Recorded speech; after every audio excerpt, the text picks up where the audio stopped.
Hello. If you were looking for a scare tonight, you've come to the right place. I'll be narrating an hour's worth of creepy horror stories that I found off of Reddit. So without further ado, These are their stories.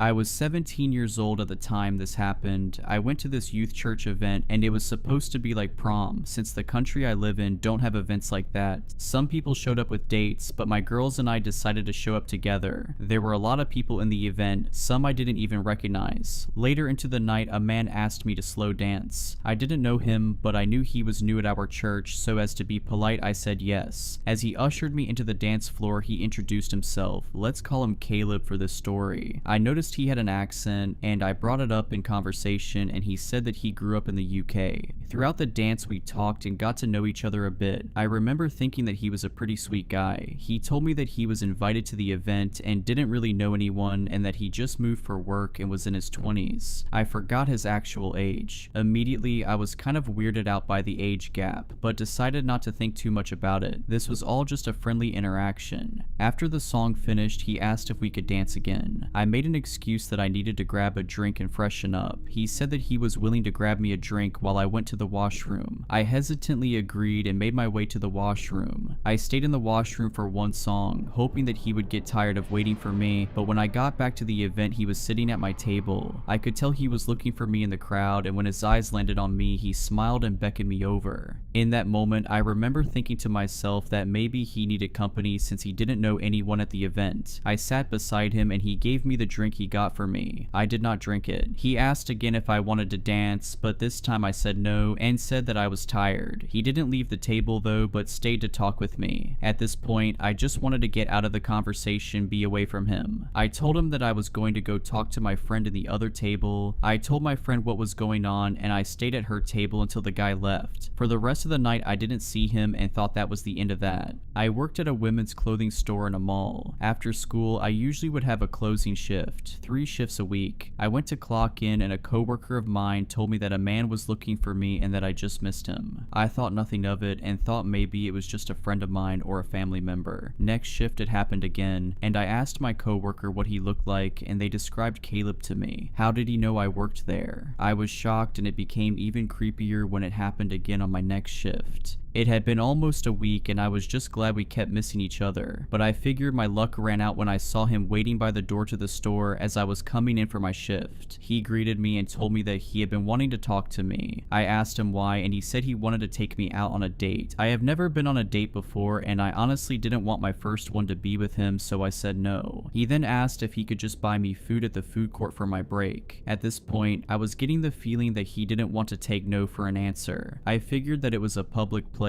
and that he wouldn't try anything, so I foolishly agreed. He went in the store with me and walked me to the back room as he talked about how he was glad to see me and that there was more he wanted to know about me. As my shift started, I noticed he was still in the store, looking around. He stayed for about an hour, and often I would catch him looking at me. Where I was, he was also nearby. This went on for about an hour and I was very creeped out. I let one of my coworkers know what was going on and told her that if I wasn't back after my break, that she should let the security or someone know. I only had 30 minutes for my break, so I was hoping for the time to go fast. I made my way out of the back room, and as I pushed open the door, he was already there waiting for me. We walked to the food court, and on the way there we had some small talk. But what creeped me out is when he asked if he could have my number. I lied and told him I didn't have a phone yet. He bought me food, but he didn't buy anything for himself. So there we were, sat at one of the tables as he watched me eat. The conversation was dry and I was quick and short in my responses. I just wanted it to end already. He kept asking about my life, what I like to do for fun, and so on. He then asked if I have a boyfriend. I said no, and that I didn't want to be in a relationship. I quickly finished my food and told him that we should head back. He insisted on staying as there was 10 minutes left of my break. I lied and said I needed that extra time to finish one of my tasks. The walk back to the store was quiet. I found it weird because he was so talkative before and now he was just dead silent. Once we were at the front of the store, I said my goodbye and turned to leave, but he caught my arm and pulled me close to him. He said that he liked me ever since he saw me at the event and that he wanted to get to know me more and was interested in me. Mind you, I'm 17 and this guy's in his 20s. It all felt wrong and I backed away from him. I was as frank as I could be and told him that I'm not interested in him or being in a relationship. He asked if we could at least keep in touch through my socials and I told him I wasn't comfortable giving him that information. He then had the audacity to ask if he could just hug me, and I wasn't sure what to say, and before I could say anything, he pulled me in for a hug. It was a tight hug and I pulled away quickly. He said he was sorry for surprising, said goodbye and walked off.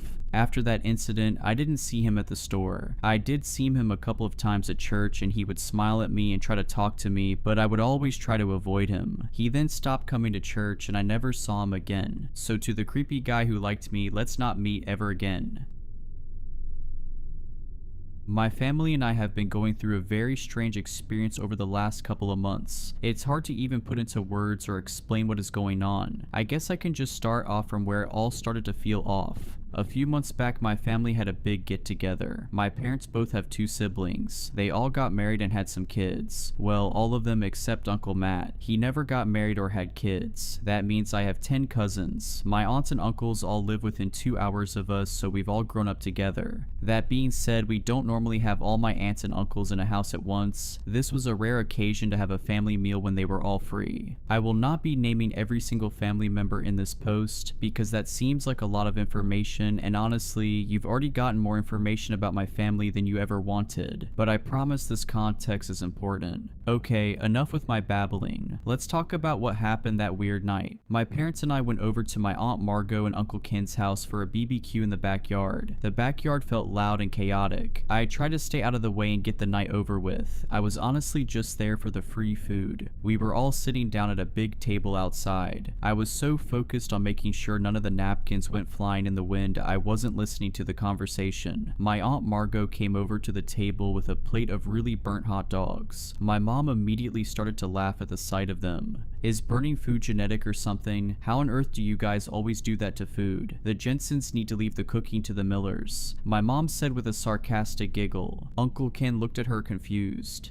What are you on about, Liz? Uncle Ken snapped back. I mean, Margot burnt the hot dogs, and Matt always burns food when he cooks. Remember, we had to ban him for months from cooking because we had to order takeout like 3 times in a row. Everyone at the table laughed, recalling their memories. Sighs of recollection bounced back and forth from person to person when my dad spoke up in Aunt Margot's defense. Honey, what are you talking about? Matt is your brother. I really shouldn't have to remind you of that. My mom rolled her eyes in response to my dad. I spoke up because I was suddenly confused about which side of the family Uncle Matt was actually on. You would think I would naturally just know that, but all my aunts and uncles act like siblings and call each other their siblings. My grandparents often refer to their son, daughter-in-laws as just their kids, so it isn't something I always think about. Wait, I'm confused. Whose side is Uncle Matt on? What is the joke? I don't get it, I asked, but was only met with a laugh from all the parents at the table. I finally got an answer from my mom following the silence of the joke that somehow went over my head. Don't be silly, baby. Matt is your dad's brother. As the words left her mouth, half the table looked confused.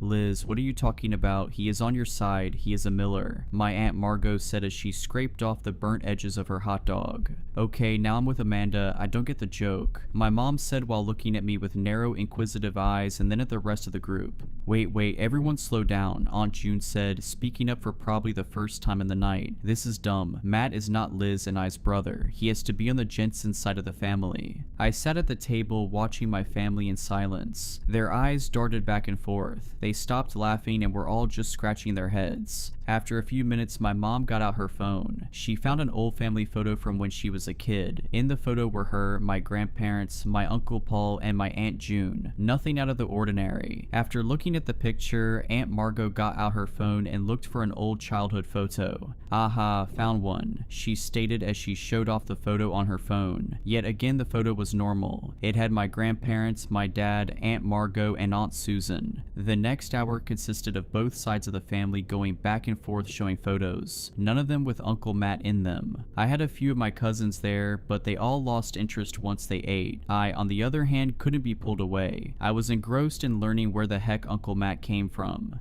They kept talking back and forth. They figured maybe he wasn't anyone's sibling. Maybe he was related by marriage or a second cousin twice removed that I just called Uncle Matt because that was the easiest thing to call him. We all have a relative like that, right? I know an easy solution you might be thinking of is to just call him up. That's also what I said, but he was working and they didn't want to interrupt him, but guess what? I needed answers, so I decided to call him. However, when I looked at my phone, I couldn't find him in my contacts. I looked through it multiple times. I remember texting him about something a few days back, so he should have been in my text history. Still nothing. After being weirded out by his contact being gone, I mentioned out loud that someone should call him, regardless of him being at work. No one agreed with me, but once I told them his contact was missing from my phone, they all got curious and looked to see if he was missing for them too. We were all in shock to find him missing from all our phones. The family started to dig through their camera rolls and any digital libraries they had to try and find any photo of him. Uncle Andrew thought he had a photo of the back of him, but we soon found that we all remembered him looking differently. Uncle Andrew showed a picture of the back of a bald man who looked pretty tall. Aunt June called him crazy and recalled him having long curly red hair. It wasn't like we hadn't seen him in a year or that he was some kind of distant memory. I saw the guy last week. He came over to my house to help me with some homework, and I can tell you he didn't have red hair or no hair at all. He was, well, shoot, I can't remember what he looked like now that I think about it. It was safe to say we were all creeped out. As the sun went down and it got chilly out, the group moved inside. Normally, this is when everyone would go home, but I saw Aunt Margot start a pot of coffee. It was going to be a long night. The air was tense and full of unease. None of the adults wanted to go home until they had answers. I could tell the adults wanted to talk more but didn't want to worry the younger cousins. My older cousin Maddie clearly didn't care about anything that was going on. She just wanted to sleep. We convinced her to take my 3 young cousins into the basement so they could all get some sleep, but not me. I was invested. Uncle Matt and I are close. We see each other all the time. How could I not have a shred of evidence that he even existed? As my cousins shuffled downstairs, all the adults huddled around a big whiteboard Aunt Margot slapped on the kitchen island. They started to write down everything they could remember. What he looked like, the last time they saw him, memories of him. None of it was coherent. It seemed he was a completely different person in all our memories, even if it was a memory where multiple people were around. One of the only things that we could all agree on was that the Jensens always thought he was on the Millers side of the family and the Millers always thought he was on the Jensen side. My mom recalled a story of Matt and my dad going to a lake to fish, but the hook got stuck on Matt's hat and went flying. My dad told us he remembered my mom telling him the same exact story many times. Everyone had memories of stories where he was on the other side of the family. Soon everyone was on the phone with a new family member trying to tell them the situation and asking what they thought about everything. My aunts and uncles were talking to realities on the phone I didn't know I had. Relatives that probably only met Matt a couple times at best. All I heard was one dead end at a time. No one knew where he came from or where he went. So the big question was, who is Matt? Was he just some random guy who weaseled his way into the family, telling one side of the family one thing and the other side another, or was it something so much worse? As the sun came up that Saturday morning, we were all still scratching our heads. The deeper we got into who Matt was, the more freaked out everyone got. I was honestly surprised they let me stay with him all night long. The more digging everyone did, the farther away we felt. The more rabbit holes we went down, the less real he seemed. We couldn't find any evidence that he ever existed. Some of us searched all over the internet for Matt Jensen or Matt Miller, and a few of us searched for other last names in the family. Of course, it was kind of hard to know who we were looking for given we didn't know what he really looked like. After hours of discussion, we compiled a list of attributes that never wavered about Uncle Matt. He was a man, he never had a mustache, he was tall, he was bad at math, and he loved Jim Carrey movies. That might seem like a random grouping of facts, but that's because it was. We couldn't even remember where his house was. Some of us completely forgot and others remembered different houses. It didn't matter. We weren't going to start knocking on doors to find a man we were concerned never existed. We started to believe that as soon as we began to question who he was, he just simply started to fade away into nothingness, like it was some kind of self-destructive on his own consciousness. It was around 9 in the morning when people started to fall asleep on couches. The night before started with everyone being determined and saying the night wouldn't end until we found Uncle Matt, but here we all were, exhausted and with little to no answers. It felt like accepting defeat by napping on the couch, but we couldn't do much else. At 11 in the morning, we all woke up to the sound of my cousins playing in the next room over. We all sat up and rubbed our eyes. You could practically see the gears turning in everyone's heads as they woke up from their stupors. I could tell when they realized their memories actually happened and it wasn't just a weird fever dream. My Aunt Margot stumbled to the kitchen while yawning and started to dig in the pantry for something substantial the kids could all eat. It was clear they had already raided the cookie stash. As the adults had a quiet conversation, we heard something come from my cousin Cass that made us freeze. Yeah, remember last night when Uncle Matt gave us all those cookies? It was so much fun, my small cousin said with a hop and a skip.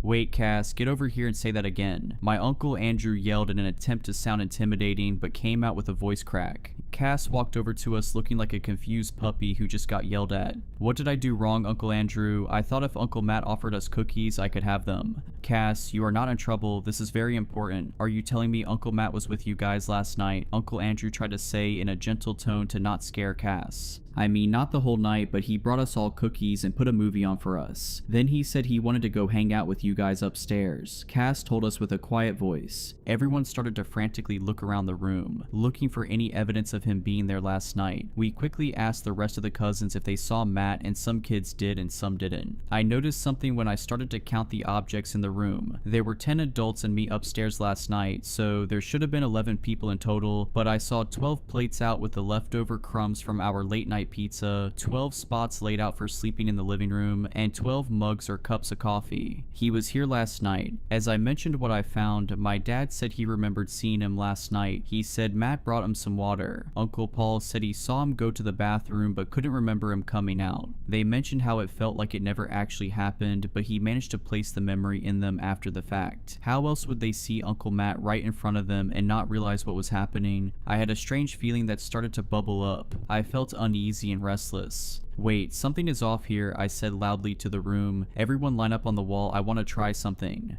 For a second they all looked at me confused. They normally wouldn't let me boss them around like that, but they were desperate and tired. All the adults lined up against the wall. As I walked by then, I counted out loud. Something strange happened. I counted 12 people, including me. None of the kids were lined up. I wasn't counting myself twice. There was an extra person. Uncle Matt wasn't just here last night. He was with us in the room at that moment. Other members of the family even tried to count. We did it over and over again, even adding one of the kids to the mix, but every single time there was one extra person, but we still couldn't see him. How was he hiding in plain sight? Everyone ended up leaving my Aunt Margot's house that afternoon. We were all still extremely creeped out about the whole thing, but what could we do about it? Not much. It's not like Uncle Matt ever did anything violent. Mostly normal behavior, except for a few memories of him that were kinda weird. One of us remembered seeing him in the kitchen, stacking and unstacking bowls for hours. Another person remembered him once packing for a vacation, but his suitcase only had trash bags in it. And I have a memory of us sitting in front of a fireplace with him reading the instruction manual to a blender for a bedtime story. At least those were the kind of memories we had in the beginning. As the weeks went on, we started to remember things that got more and more concerning. He showed up in our houses in the middle of the night, or buying us all hammers for Christmas. He once bought hundreds of dollars worth of knives and put them in my dad's car. Once we developed disturbing memories of him, we tried to tell the police. Of course, they couldn't find any evidence of his existence, so they couldn't help us. It didn't help our case that we couldn't even give them a last name. How on earth are they supposed to find a guy based on his name being Matt and no physical features? So who is Uncle Matt? I can say with 100% certainty I have no clue. Is he a man? Is he an entity? Is he a figment of our imaginations? Or is he nothing at all? I don't know, and that's the worst part of all. He seems to always be around at family dinners. Most of the time I count the number of people I end up with an extra person. He feels like a virus, always implanting a memory of himself being around, but in the moment I never see him. It seems to be a family joke at this point, always leaving out an extra plate for him or something. In my opinion, no one is taking the situation seriously. I know he hasn't hurt anyone, but why should we wait for something to happen? I swear I can feel it when he shows up. The hairs on the back of my neck stand up. My family has given up on trying to figure out who or what Uncle Uncle Matt is, but I haven't. It feels like they have all just forgotten the disturbing memories of him. I swear the deeper I dig to find him, the worse the memories get, like he is rotting and festering in my memories, right before my eyes. I'm starting to think it's his attempt to stop me from looking for him.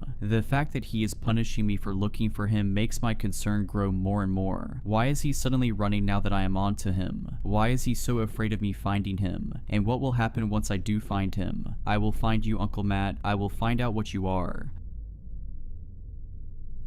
I like to think that I take my personal safety very seriously. I don't stand too close to the road while waiting for the walk signal. I have my location shared with my sister and mom. I keep my wits about me when I'm out in public, and I try not to dawdle after getting into my car. If I had only been more diligent about that last rule, I might not be in the situation I'm in now. Early this morning, just after midnight, I was sitting in my parked car outside of my favorite grocery store. I was exhausted from picking up a friend's evening shift, and so I stopped to grab dinner on my way home from work. The store is in an isolated part of town, but I had never felt unsafe in the area. Then again, I'd never been so late at night. The second I exited the store with my purchase, the old cashier closed up shop for the night and turned off all the lights in the building. For some reason, I did something I never do. I started eating in my car. As a precaution, I try not to linger in isolated parking lots, especially as a young woman who often has to run errands after dark. Maybe it was the hunger, or maybe the fact that, due to a recent breakup, my house hasn't felt all that welcoming in the past few weeks. In any case, I was in no rush to return home. I pulled up an episode of The Terror on my phone and settled in to eat. I enjoyed a few minutes of blissful peace and quiet before a shout pierced through the night. I looked up from my phone and was surprised to find a woman standing in front of my car, waving her arms at me. My car was parked right in front of the store, facing towards the building, and there was only a thin sidewalk separating my vehicle from the store's exterior. I hadn't seen her coming at all. It was like she had emerged from the brick wall before me. She rounded my car, coming to a stop beside the driver's side window. She then started pointing at the ground, the universal signal for roll your window down. Fat chance, I thought. Though she looked sane and kempt, I had no clue what her intentions were. In fact, I felt pretty vindicated in always locking my car doors immediately after entering. The woman, perhaps seeing I was making no move to exit my vehicle, then told me something no one wants to hear. "Hey," she shouted, "there's someone in your back seat." My mouth went dry. Time seemed to slow as 1,000 horror movie scenes raced through my head. I could almost feel the piano wire digging into my neck, the barrel pressing into my temple. I undid my seatbelt and prepared to launch myself out of the car. Now that the intruder knew I was aware of their presence, would I even have enough time to run? With one hand on the door handle, I stole a glance into the rearview mirror and saw no one. My car is a compact hatchback, meaning there is very little room for a person to hide in my cabin. Even in my exhausted state, I would have noticed someone upon looking into the mirror. My terror fading to confusion, I turned around in my seat, surveying the cabin with my own eyes, and confirmed that there was no one in my back seat. Click. When I turned back around, the woman had taken another step closer to my car. Her body was barely a foot from my door, and her fingers were wrapped around the handle. There were a few more deep clicks as she tried unsuccessfully to open the locked door. I raised my gaze, and she gave me an odd smile, as though she and I were sharing a private joke.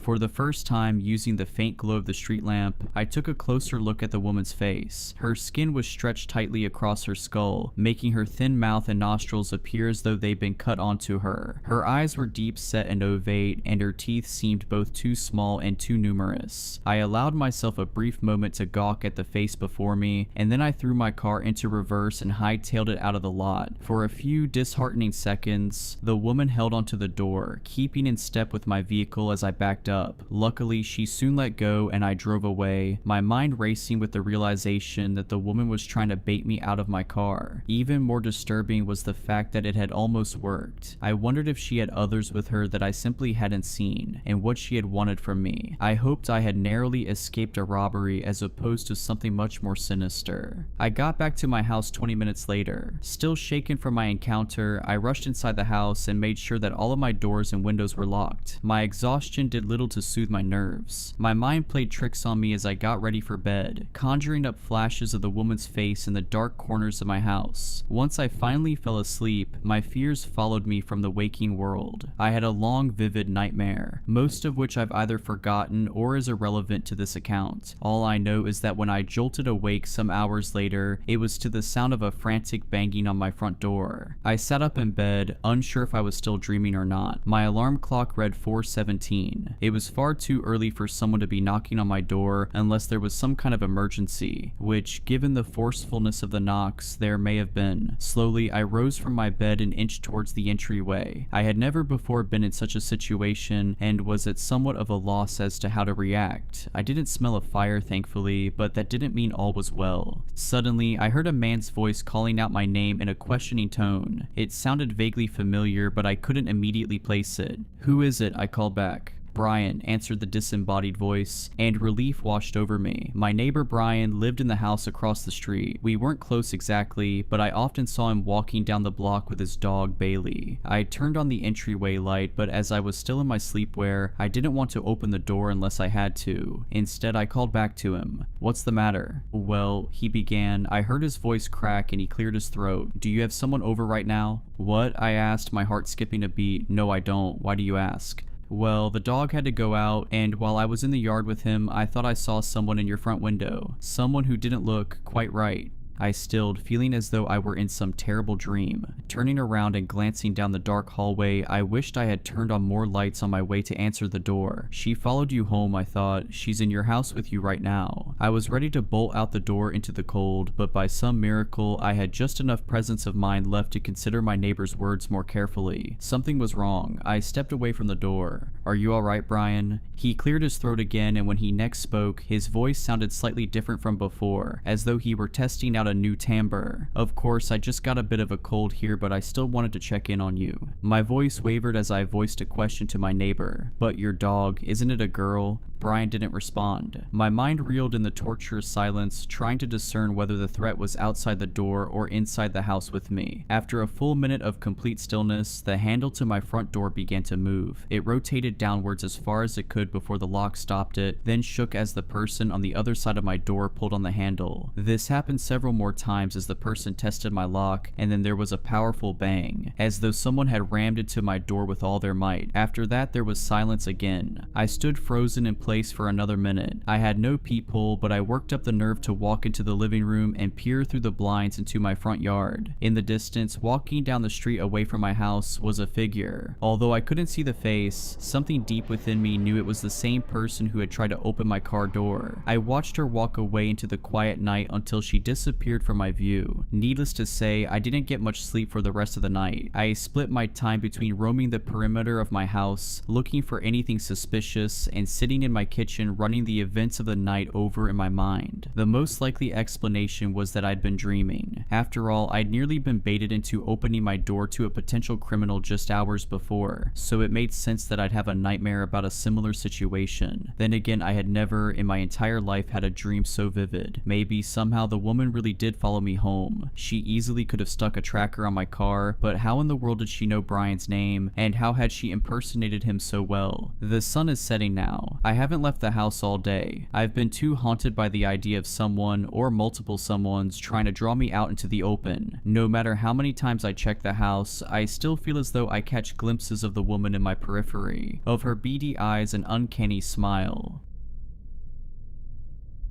So to set the scene, I'm a female. I'm 22 and literally weeks from graduating from college and getting my bachelor's in theater arts. I only have a quarter credit left to get, so I'm doing work in the theater department's costume shop to get that credit. It's not anything too hard. I know how to both hand sew and use a sewing machine, so I've spent time doing both things and mending and adjusting garments for actors. The show is a musical and there are some pretty intricate costumes, so I was excited to help out to get that final bit of credit and graduate graduate. The costume shop opened for weekend hours at around noon, but I stayed up late on Friday night, so I woke up around 1. I got dressed and went to the costume shop as quick as I could since I wanted to get all the hours possible. Nothing was out of the ordinary, but as I was approaching the theater building, something caught my eye. There was this guy standing off to the side of the front entrance. The front entrance is pretty open. It's this set of pillars and then 3 sets of glass doors that are led up to by a set of steps. The building is an old one with an addition attached, that one containing the actual theater, while the older building contains mainly classrooms. But this entrance is closest to the way I usually use to get backstage and into the costume shop. Anyway, the guy was kind of leaning against the stone side of the staircase. What caught my attention is that I go to school on a very small campus, so usually when I see someone, I recognize their face, even if I don't know their name. I didn't recognize this guy at all. Physically, he wasn't overly weird looking, maybe a little disheveled. His hair was kinda greasy, and he had on a t-shirt and some tattered jeans. He looked college-aged, same as me. But what was even weirder was that he was wearing this heavy winter parka, even though it was nearing 65 degrees, as well as snow boots. We made eye contact, and nothing immediately skeeved me out. I'm an awkward person, so I just kind of gave a polite nod and a smile. I think that was my first mistake. He didn't smile back. In fact, his eyes followed me as I walked up the stairs and into the building. Super weird, but okay. My campus has some weirdos on it. I've found that my school in particular seems to attract them, but I'm a senior, and I was pretty sure I had all of the weirdos pretty much cataloged. Parka guy was not among my mental catalog of campus oddities. I got down to the costume shop, and I must have looked troubled because the person who was already down there, someone I know on a somewhat personal level, greeted me, then asked if something was wrong. I told them about the guy, which somewhat amused them, and we speculated on who he could be for a while before they went up to check. Apparently though, he was gone, as I was told when they got back. I worked on sewing literal halved beach balls onto bikini tops. The show is a funky one, and listened to a podcast. I got there at 1 and it was around 4:30 that the person there with me left, leaving me alone. By this point, I'd moved on from the tops and was sewing some snaps onto the back of a blouse to make it fasten better. I took a break to work on a project due Monday, then got back to sewing. My headphones off this time as it was just me down in the shop. For this next part, I'm going to have to give you a bit of an idea of the layout of the shop. It's in the basement of the building and is a bit hard to get to if you don't know your way around. The room is relatively large. It's sort of shaped like an irregular rectangle, but is separated by the tables set up in the middle of the room with the sewing machines on them. One side is the way in from backstage behind the building's black box theater, as well as the dressing rooms, and then the other side leads out into the sort of hallway that has doors leading into the auditorium, as well as an exit out of the building. If that made any sense at all, I'm glad. That direction also leads to the main costume storage room. But anyway, near where the sewing machine tables is this door that leads outside and into what the costume director refers to as the weird little courtyard. When I was a freshman, I took a class with her, and she warned us not to go out there since the door's locked from the outside. And if we go out there, we won't be able to get back into the building. The courtyard is less of a courtyard and more of some kind of area where a bunch of the building's machinery for like heating and cooling, as well as electrical stuff, is located. It's all fenced in with a chain link fence about 15 feet high, but the door leading out there is one of those doors with a window. In this situation, I was sitting in a chair directly opposite this door, close to the wall across from it, so there was about maybe 20 odd feet of space between me and this door. It was nearing 6, but since the show's dress rehearsal started that Monday, I wanted to get as much done as I could before I finished up and went for dinner. I was working on sewing the snaps onto the shirt when I heard a noise. It startled me, since I'd settled onto the rhythm of my task and listening to what my podcast was talking about, and annoyingly, I dropped my needle. It was still connected to the thread, so it wasn't lost, and I bent to pick it up from where it had fallen to the floor near my feet. It was when I lifted my head from that bent position when I saw the source of the noise. My vision was a little obscured because the space between me and the door was cluttered with a bunch of dress form mannequins that me and the other members of the crew have been using to put costume pieces on, so it was more that I saw the door's window wasn't empty anymore. I shifted to the side a little to get a better look, and there, at the door leading out into the maintenance courtyard, was Parka Guy. The noise I heard had been him trying to open the door. I have no idea how he got in there. That door's the only way into that courtyard, so I can only assume he somehow scaled a 15-foot fence. I froze like a deer in the headlights, and for a moment it was just still as he stared at me and I stared at at him. His face was expressionless, and it was as he continued to stare at me that I began to realize that this entire situation was wrong. I sort of settled back into my chair, not sure what to do, and it was in this handful of seconds that Parka guy started trying the door again. It was, as I said before, locked, so he wasn't able to open it, thank God. It's puzzling to me now that he didn't just come in through the main entrance, as none of the doors leading down to the costume studio were locked, but maybe he tried that because, like I said, the studio's a little tricky to locate if you don't know your way around the building. The only conclusion I could come to is that he tried what I mentioned above, couldn't find me, and then while wandering around the building saw me through that door through the chain link fence and proceeded to scale it. It was at that point that I began to get scared. The door leading into the studio was to my left, and on instinct I got up to close it since it locks from the inside and you need a key to reopen it. It was as I was moving to close that door that the guy began to pound on the courtyard door. I don't know why my first instinct was to hide instead of opening the door I just closed and booking it, but I went into the small fabric storage room directly behind me, shut the door, and called campus safety. I'm not really sure why I called them and not the police, but that's what I did. I don't know, people make decisions like that when they're scared. By the time campus safety came to investigate, which was pretty fast since I was clearly terrified on the phone, the guy was gone. I don't know how he scaled the fence again in the time it took them to arrive, but he was gone. Campus safety escorted me back to my dorm and even went over to the dining hall to pick me up some dinner since I was very shaken, which I appreciated a lot. A while later, an officer came to take my statement since Campo called them, but as you can imagine, there wasn't much they could do apart from keep an eye out for this guy. I still have no idea who he was or why he was on campus, but it couldn't have been for a good reason. So Parka guy who tried to break into the costume shop to do God knows what to me, let's not ever meet again.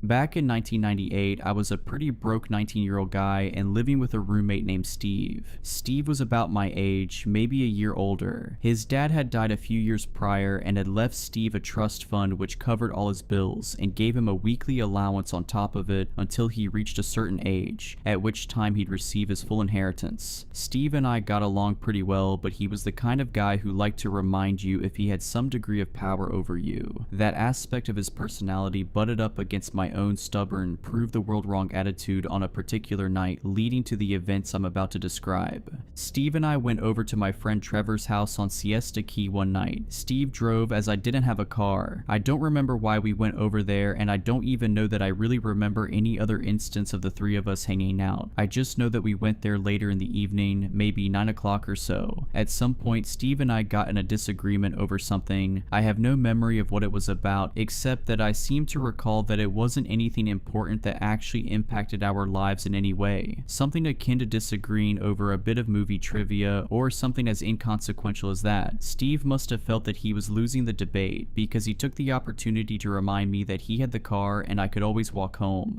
Now, there are a few things to note here. First, home would be a 13-mile walk. I could not have told you that at the time, but I just looked it up for this telling. Second, we were at my best friend's house. I had stayed over there countless times and absolutely could have that night. Third, my best friend also had a car and would likely have given me a ride. So Steve's threat was completely empty, whether he realized it or not. But what was important to me at that moment was that Steve, the trust fund brat, wanted to exert control over me because his ego was bruised, and I was a stubborn hothead who would absolutely not stand for that stuff. So I silently decided that I would walk home just to spite him and show him that I wouldn't be intimidated. So a bit later, under the pretense of going to use the restroom, I left the room and quietly left the house and started the 13-mile walk home. I should note that, while I knew this was a long walk, I didn't quite understand how long it was. But it didn't matter. I needed to prove my independence. It was probably 11 p.m. or so when I left the house. I anticipated that they'd come looking for me when they discovered that I had left, so I tried to stay off the main path as best I could, determined to make the whole walk in order to make my point. This may be a good place to remind you that this is 1998 and a good 2 or 3 years before I got my first cell phone. The first hour and a half went by without incident. I made my way all the way to downtown Sarasota. The more direct route would have been to follow the main road along the waterfront, but I cut through downtown still looking to avoid Steve spotting me on his way back home. This is an area I was super comfortable with. I'd spent most of my childhood in the area and, especially in my teen years, had explored every nook and cranny of the downtown area. It was also a pretty affluent area, full of high-rise high-rise condos that look out over the Gulf of Mexico and known for theater, opera, and art galleries. As such, even past midnight, it didn't feel menacing at all, just quiet and empty. The path I'd chosen through downtown went along Pineapple Avenue, which was mostly art galleries and upscale shops. As I walked along, I saw a red hatchback sitting in the middle of the road, just a little way past an intersection up ahead of me. I noticed it had no license plate, but didn't think too much of it. I figured it was a tag applied for kind of situation. As I got nearer, the car remained stopped. The interior light was on, and I could see there were 3 or 4 guys in there. The interior light being on made me assume they were looking at a map or something, though I couldn't make out the inside of the car well enough to see anything more than the general shapes of the people. As I crossed the small intersection maybe 30 or 40 feet away from the car now, I suddenly got a really uneasy feeling. I don't know if the car was still for just too long or the figures inside too still or what. I just suddenly got to feeling very ill at ease. So instead of continuing on, I casually turned down the left side street, and as soon as the corner of the building blocked me from their view, I bolted. This was a spot where a small access road ran behind these buildings and then connected to an alley, and then another very thin alley that ran alongside a church and ended back on Pineapple Avenue, right where the red car was. I ran this sequence of alleys and popped out just in time to see the rear end of the car vanish down the side street I had run down. At this point, I wasn't scared at all. I had the idea that the guys in that car had something unpleasant in mind for me, but I knew well that I had given them the shake. There's no way in hell that they'd expect me to be back where they started. If they were looking for me, it was going to be elsewhere. So I continued along, feeling smug. After 10 or 15 minutes, I pretty much had to get out on the main road, because the alternative was walking through a seedy neighborhood that I wasn't nearly as confident about as I was downtown. As I approached the first big intersection along that main road, I saw the red car again up ahead, noticeable by the lack of license plate. I kinda grinned to myself about having foiled them. On this big road, there were some other cars here and there even at this late hour, so I felt less isolated and more at ease. Until I saw the car slow to a crawl, despite not being anywhere near the light yet. Suddenly, I found myself wondering if they might have spotted me again, so I decided to just cross to the other side of the street. It's a US highway, so it's several lanes wide, with a median down the center. Being on the other side would put me a fair distance from them, but when I got to the other side, that's when I realized I was in actual danger. This red hatchback suddenly sped up, racing to the intersection ahead and zipped over into the left lane, where it banged a tire-screeching U-turn to head back in my direction. Where I had crossed was a nice green space between the History Center and the Garden Club, where a gigantic tree stood. I think it was a banyan, but I could be mistaken. On the other side of that green space was a parking lot, some buildings in the bay. I wasn't familiar enough with what was back there to be able to pull a trick like I had before, so I climbed. I got as high into that tree as I could, as fast as I could. I always dressed in all black back then, so I was pretty confident I'd be nearly impossible to spot, as long as they didn't actually climb up after me. So I got up and nestled into the most hidden spot I could and tried not to make any noise at all. Hiding up in the tree, I was so surrounded by foliage that I couldn't see what was going on. On the plus side, that meant that they were really unlikely to see me. On the other hand, I didn't know what to prepare myself for. So I sat up there, running through scenarios in my head, trying to plan my next move. Even if I hadn't been outnumbered, flight was really my only option. As speedy and scrappy as I was, at 5 feet 3 inches, no fight I put up was likely to do much good. As I sat on that branch trying to plan my next move, my blood ran cold. Any remaining doubt about what was happening, any fleeting hope that I was just being paranoid, flew out the window as I heard car doors open and close, heard footsteps in the grass, and eventually an angry male voice say, "Where is this guy?" followed by a "Look over there, I'll check this area."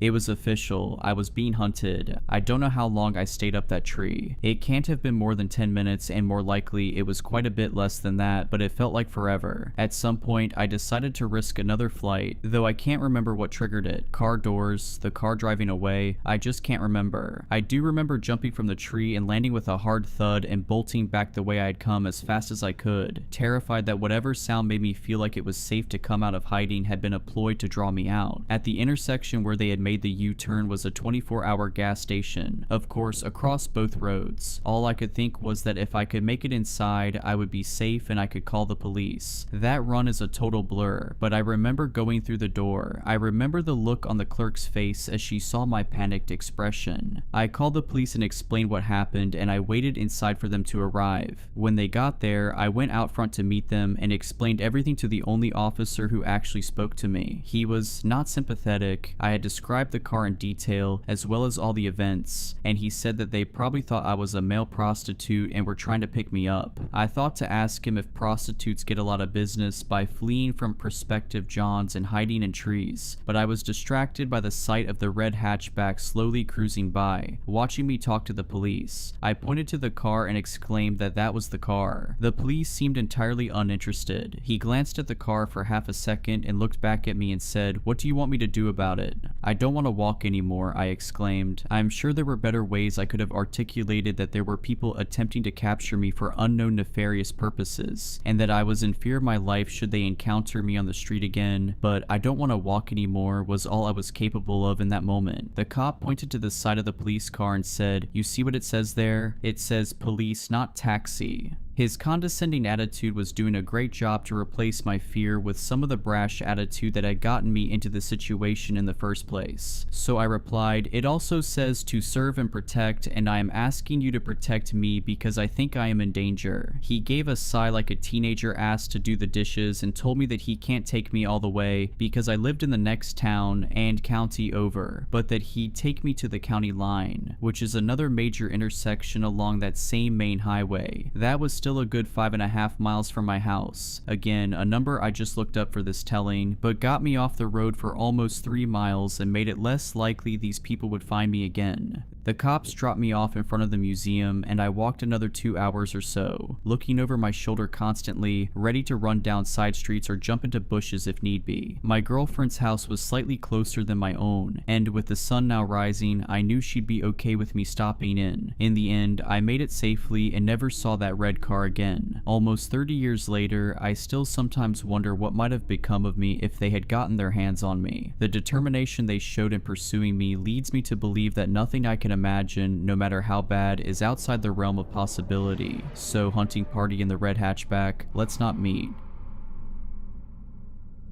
I, a 33-year-old father, live in Texas with my daughter Alicia, who's 8 years old, and my son Jay, who is 4 months old. Their mom has been out of the picture for the past 2 years. Not dead, just divorced. I've managed pretty well as a single father. The three of us lived in a 2-bedroom in a nice neighborhood. I've got a solid job, and the kids are thankfully healthy. Everything was smooth sailing until one night 2 months ago, during which I was awoken by Jay poking me in the face. He was sobbing violently, though I recognized it as the "I'm afraid" kind of crying as opposed to the "I'm hurt" kind of crying, which made me a little less worried. Jay's always been nightmare prone, so I assumed that's what was causing him distress. When I asked him what was wrong though, he said, "The man in the next house is making scary faces at me." I'd heard my fair share of Jay's stories about monsters terrorizing him from the dark corners of his bedroom, but this was something new. I assumed he meant our neighbor's house, and the lack of fantastical elements in his description made me uneasy. It felt too specific to be one of his usual nightmares. I got out of bed and walked with Jay in tow to my kids' room. Alicia was awake in the top bunk. From the soft glow of their nightlight, I could see her crossing her arms and scowling down at her little brother. I didn't turn on any lights to give myself a better view of the outdoors and peered out the bedroom window. Their window had curtains on it, but for once they hadn't been drawn all the way, and there was a small opening between them through which Jay must have looked out. One side of the neighbor's house, the one to our left from the street, was visible from Alicia and Jay's room. There were 2 windows on the neighbor's side of the house, but it was too dark inside to see anything. I recalled from what I'd seen in the daylight that the window on the left, the one closest to the front of the house, was the kitchen. I wasn't sure what the window on the right was, as it always had its curtains drawn. I asked Alicia if she'd seen anything, and she shook her head. "He's always having nightmares and crying. I don't want to share a room with him anymore, Dad. I never get any sleep. It's not fair." Of course, hearing that made Jay start crying again, so I let him sleep in my room for the night. He has this TMNT indoor camping tent that he prefers to his actual bed. Honestly, at that point, I half suspected his nightmare to be a ploy to get me to let him camp. Anyway, I guess I'm a total pushover because he slept in that tent in my room for the next 2 nights. On the 3rd night, I was again woken up, but this time by Alicia, who was standing over me and shaking my arm. That kid hadn't woken me up in the middle of the night for years. When I asked her what was wrong, she said, "The neighbor was making faces at me." Those words and the fear in my daughter's voice really put me on edge. I closed the curtains when I said goodnight. Did you open them?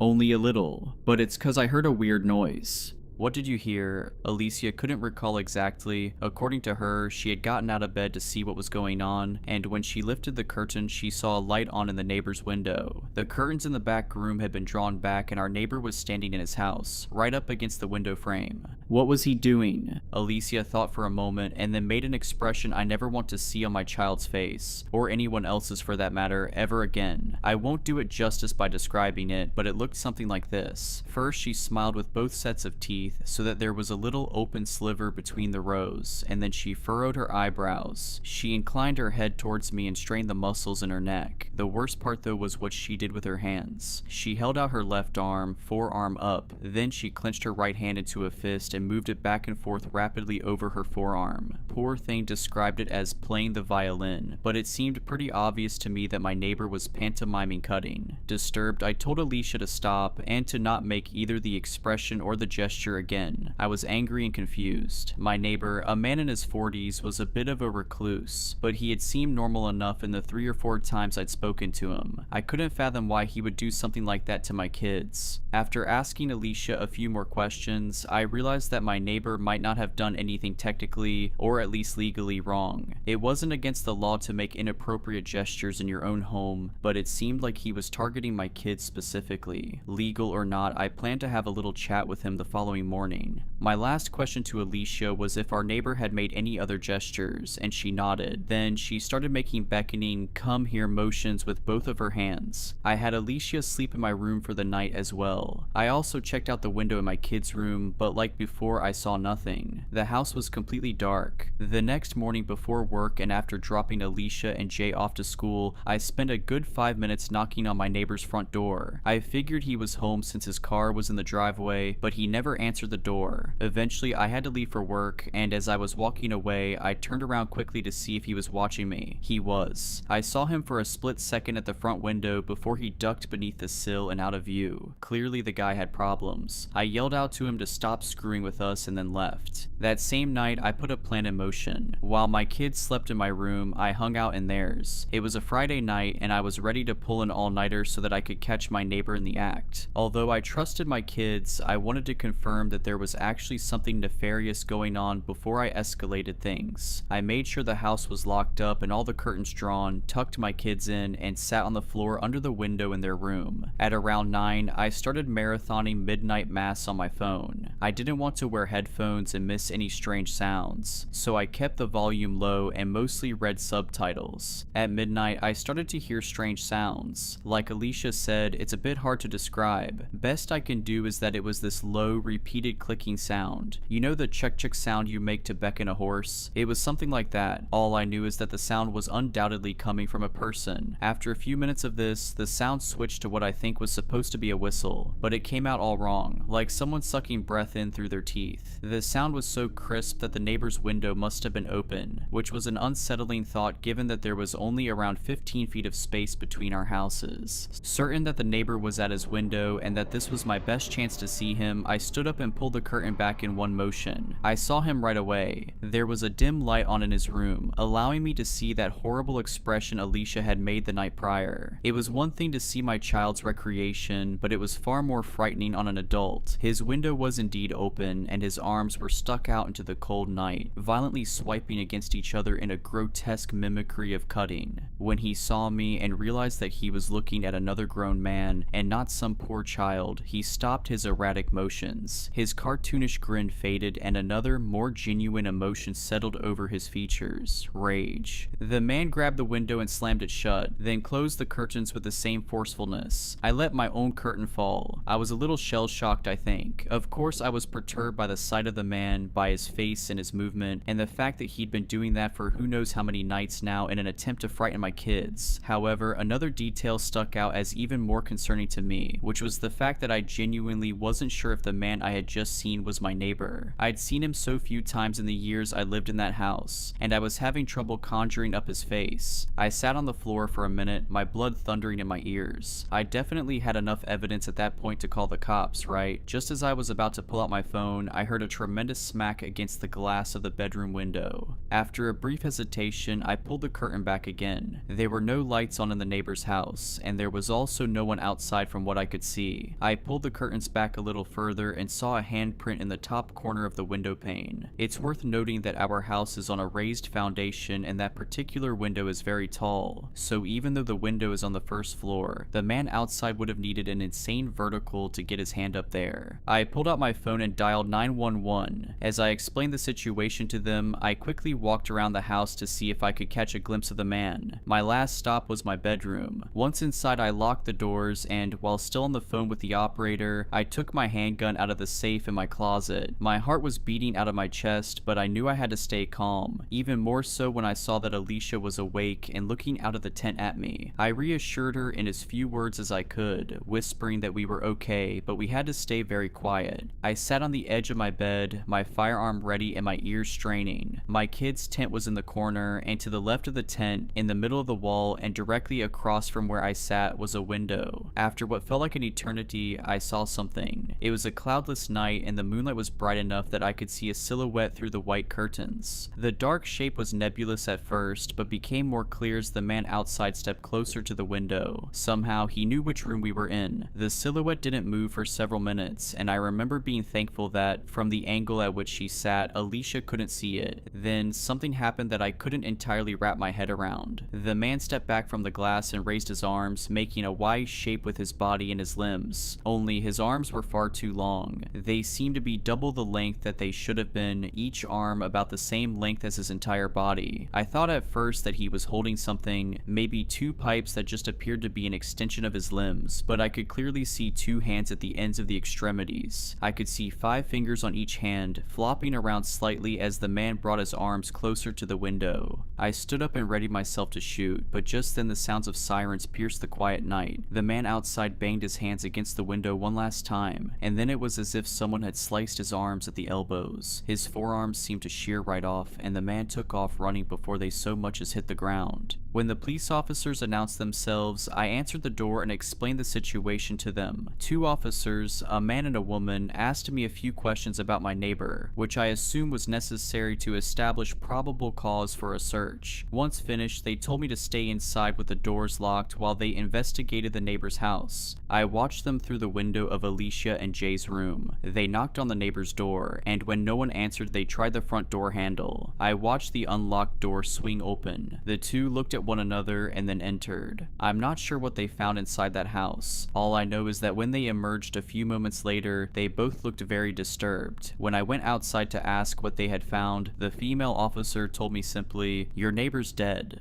The rest of the night was a blur of strangers in uniforms filing in and out of my neighbor's home. Some came to my porch afterwards to ask me questions, and none offered me any answers. They moved with tight-lipped efficiency, their faces guarded, their words clipped. At one point, I wandered to the side of the house and found several people photographing something on the ground outside my bedroom window. Before they could ask me to leave, I made out the gruesome shape of 2 human arms. The kids and I have been staying in my parents' apartment for months, and I think everyone, even Jay, is getting tired of the cramped living situation. We can't stay in the house. Alicia is way too traumatized for that, and I wouldn't be comfortable staying there while the murderer is still at large anyway. I want to sell the house, but our story going semi-viral is making that difficult. After all, who would want a house that, thanks to the news, has become permanently associated with phrases like dismemberment and days of torture and victim barely recognizable as human? A few summers ago, my friend Lexi, not her real name, and I went on a road trip down from Virginia, where we both live, to Florida. We had such a great time that we went again next year, but this time we went to New York. It was so much fun just hanging out with her on the road for days at a time that it was a no-brainer to head off once again this summer, and this time we plan to a road trip to Dallas and then Phoenix. It was the week after finals week and we were all packed and ready to go. Lexi had just gotten her full license over winter break, so she was super excited to do some of the driving, which she did before anyway, but she was always so afraid of getting caught that it wasn't ever for very long. I drove over to her house and helped her throw all her bags into the trunk and back seat of my dad's old green and gray Subaru. Some of the bags were too big to fit in the trunk, so we threw them in the back seat, a couple duffels covering the footwells behind our seats, which wouldn't have been in the way of us reclining our seats to sleep on the nights we didn't have a motel booked. We had the whole trip planned out, everywhere we'd stop to eat, sleep, refill gas. By this point we were practically pros at road tripping. With everything prepared and settled, we set off around noon. The route we had first went south, then cut through the middle of Alabama towards Dallas. We stopped for dinner in Birmingham, Alabama about 8 hours into the trip. After that we were going to drive the last 3 hours to a city just across the border in Mississippi, but we completely lost track of time, staying at the diner in Birmingham for like 2.5 hours. When we got back on the road, the plan was still to try to make it to the city in Mississippi, but after only an hour, I was afraid to squint too much at the other car's headlights and risk accidentally falling asleep. Lexi was also way too exhausted to drive, and neither of us really loved the idea of stopping in some random town in the middle of nowhere, Alabama, but we also didn't love the idea of getting to Mississippi just a few hours before the sun rose and having to keep driving on less than 5 hours of sleep. So Lexi took out her phone and I parked in the breakdown lane while she looked for nearby motels for us to stay at. There weren't many cars on the road so late at night. It was taking forever for the web pages to load on her phone, so I turned the car off and we sat in the silence of us both being just desperate to find somewhere to sleep. After a while and a few grunts of frustration from Lexi, I was about to suggest we just find somewhere to park and sleep in the car when a pair of headlights pulled into the rearview mirror.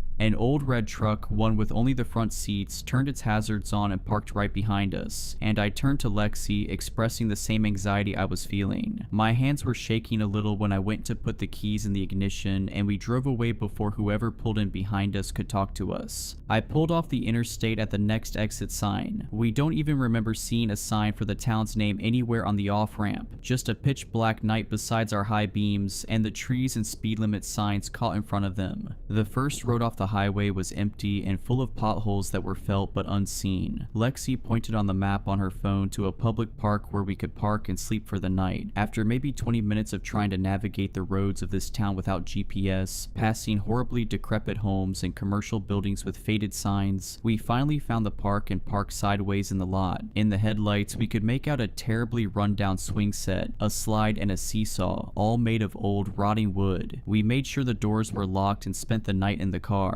Lexi and I both woke up the next morning at about the same time, 7:15. Sitting up, we both got a better look at the town we'd parked in. Across the street from the park, there was an abandoned house. Its windows and doors boarded up, and its front lawn was overgrown, up as high as the porch. Just next to it was a house with trash bags filling the front lawn all the way to the weed-infested sidewalk. Surrounding everything was a sparse, hazy forest, and the rest of town was some ways behind us. I turned the car on and tried to blast cold air, but all that came through was swelteringly hot. Desperate to get out of the heat and both starving, we fought the urge to leave that town as soon as possible and instead headed towards the center in hopes of finding somewhere to eat breakfast before we continued our trip. Traveling deeper into the town didn't show us anything better than what we'd seen before. Flat, barren, and almost entirely deserted, this weird town only got weirder when we found an old diner. The sign in the window said it was open, so we gave it a shot. Pulling into the parking lot, there were only 2 other vehicles parked, and one of them looked exactly like the red truck from the night before. Lexi pointed it out and suggested it might even be the same one, and that was weird, but we definitely didn't feel it was weird enough to raise any red flags in our minds. Stepping inside, we were met with a room only marginally colder than outside and a blast of air from a standing fan right beside the door. The diner was more like a bar with a few wooden tables pushed up against the walls. A jukebox was up against the wall playing some 80s rock, but it was hardly loud enough to contend with the 6 box fans they had affixed to every window. Sat in the corner of the diner, there was a man, maybe in his 40s or 50s, staring down at a cup. His hair was almost unignorably greasy, glistening in the sunlight poking through the shredded blinds of the window beside him. The whole diner reeked of cat piss, and I felt myself almost turning to leave when we were greeted by a woman on the other side of the bar. She asked what we wanted to drink, and I turned to Lexi, kind of hoping she'd be the one brave enough to to walk away. Instead, she shrugged and joined the woman at the bar, sitting up on one of the stools. There were only 2 things listed on the menu for breakfast, and I hardly remember anything about what we ordered except that we both ate it very quickly and it all tasted stale. The man from before wasn't sitting at the table anymore when we left the diner, and I remember noticing that the red truck wasn't there anymore either. We hit the road and made it to Dallas a whole hour earlier than the route predicted and got a chance to do most of the things on our list. An uneasy feeling persisted in my stomach throughout the day, which kinda ruined most of our destinations, but I tried my best not to drag Lexi down with me. I had no idea what was going on, there was just a horrible feeling that I was always being watched, but every time I looked around I either saw nobody or there were so many people that I couldn't find whoever was watching me even if they existed. Then I finally saw him. We had just arrived at Reunion Tower in the afternoon. It was when we stepped into the elevator. As the doors closed I saw him, the man from the diner, his eyes staring right back at me through his long black hair. My heart dropped and I felt sick, almost collapsing into Lexi. The weight of the paranoia I'd been feeling all day came crashing down at once, and I could barely breathe enough to explain to her what I just saw. The idea that this guy must have been following us all the way from Alabama seemed to click in both our heads at the same time. The other people in the elevator looked disgusted overhearing our conversation, all about as disturbed about the idea as Lexi and I were. A woman and her husband offered to walk with us back to our car, and Lexi and I tried to decline, but they had already made up their minds about us, so they went with us anyway. I'll admit it, I felt a lot better in their company, especially since none of us saw the man again on our way back to the car. We thanked the couple and left as fast as we could out of Dallas, headed west towards Phoenix. This second night we planned would take us out into the desert of New Mexico, where we'd get a chance to see the Milky Way galaxy and stargaze. It was around midnight that we reached the road we scouted on Google Maps. Lexi parked the car on a stretch of empty road and we stepped out into the quiet night, and the sky was beautifully clear. We soaked in the night sky for as long as we could before sleep started to overcome us and we got back in our car. An hour passed and Lexi was fast asleep, but I just couldn't sit still. I was tossing and turning and my heart was pounding with paranoia, and a bad smell kept wafting past my nose, and I really couldn't manage to get any shut-eye. Eventually, exhausted, I sat up in my seat, lifting the back and staring out at the road. My eyes darted all around the dark night horizon, looking for something to explain this feeling that has now followed me from Dallas. Like someone is still watching me, like I'm not safe. My palms are getting clammy and I bite my lip,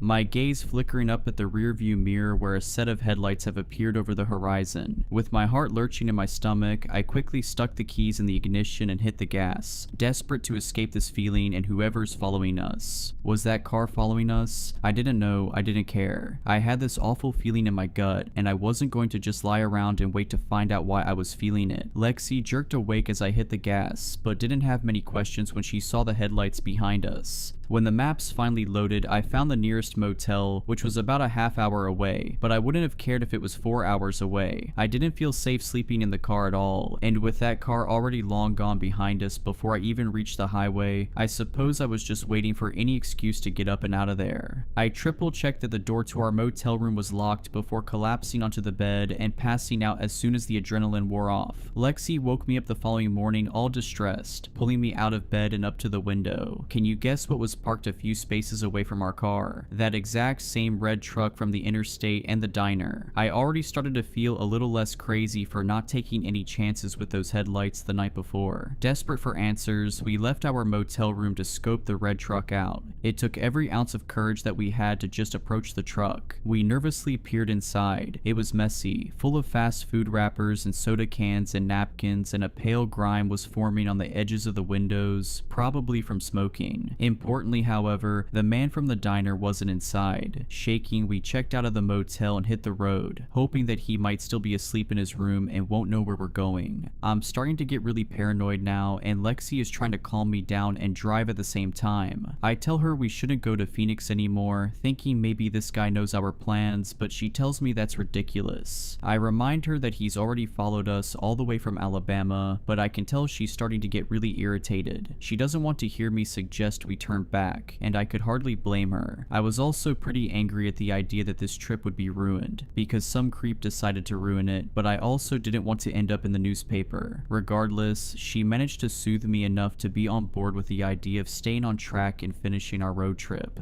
We crossed the state of New Mexico and ended in Phoenix, Arizona at around sunset. Even despite the tensions and stresses we both shared, I think that it would have been impossible for us to both sit in still silence for 10 whole hours. Eventually, we started talking again and getting back into the good vibe that we were seeking in this road trip in the first place. We started to joke about the creepy guy following us, saying we must be drop dead gorgeous for someone to chase us across 5 states. Although each quip had an undertone of discomfort, we were trying really hard to move on and have a good time despite it all. In all the long stretches of empty desert freeway, we didn't see that truck once, and in the way the panic died down as the day went on, we really were starting to enjoy ourselves once more. At one point on the road we were starving, hoping still to make it to Phoenix before the sunset, and also perhaps a bit afraid to stop driving in case that red truck catches back up with us. Lexi told me she had a box of granola bars in her bag in the back seat. I reached back and unzipped it, taking the open box out and bringing it into the front seat. Lexi paused with a weird look on her face and asked if I had opened the box, to which I said I hadn't, and to which she said she must have opened it and forgotten. But with the look on her face, it was clear that she didn't really fully believe herself. Those kept us going until Phoenix, where we stopped at a McDonald's and headed inside for a chance to stretch our legs. We ate fast and left to head to the motel and check in, but when we did, we were told they were completely full. Lexi was starting to lose her mind as we drove around the city trying to find another motel within our price range that wasn't completely occupied. When we eventually found one, we went inside to find one of the beds soaking wet for literally no reason. Full of exhausted anger, she stormed down to the clerk and practically screamed at him. He offered her a new room at no cost, but she just stormed out and back to the car, so I followed her. We got into the hot car and she had a breakdown, sobbing into the steering wheel. I tried to console her, but the truth was I was almost surprised I wasn't crying right there with her. I was able to keep my composure and we switched seats, and I drove us out to find somewhere to sleep in the car for the night. We lied there in the car, the engine half on and AC blasting freezing air to keep the interior habitable, and just grieved our ruined road trip. Try to make the plans up to think of another time this summer we might get a chance to give it another go. Eventually she fell asleep basically mid-sentence and I tried to follow suit. The street lamp a few yards behind the car dimly illuminated the roof of the car as I stared up at it. That terrible smell crept back into my nose, but it lingered instead of wafting past. It was like a mix of vinegar and sewage, and I almost gagged, covering my nose and mouth with the shirt I'd taken off.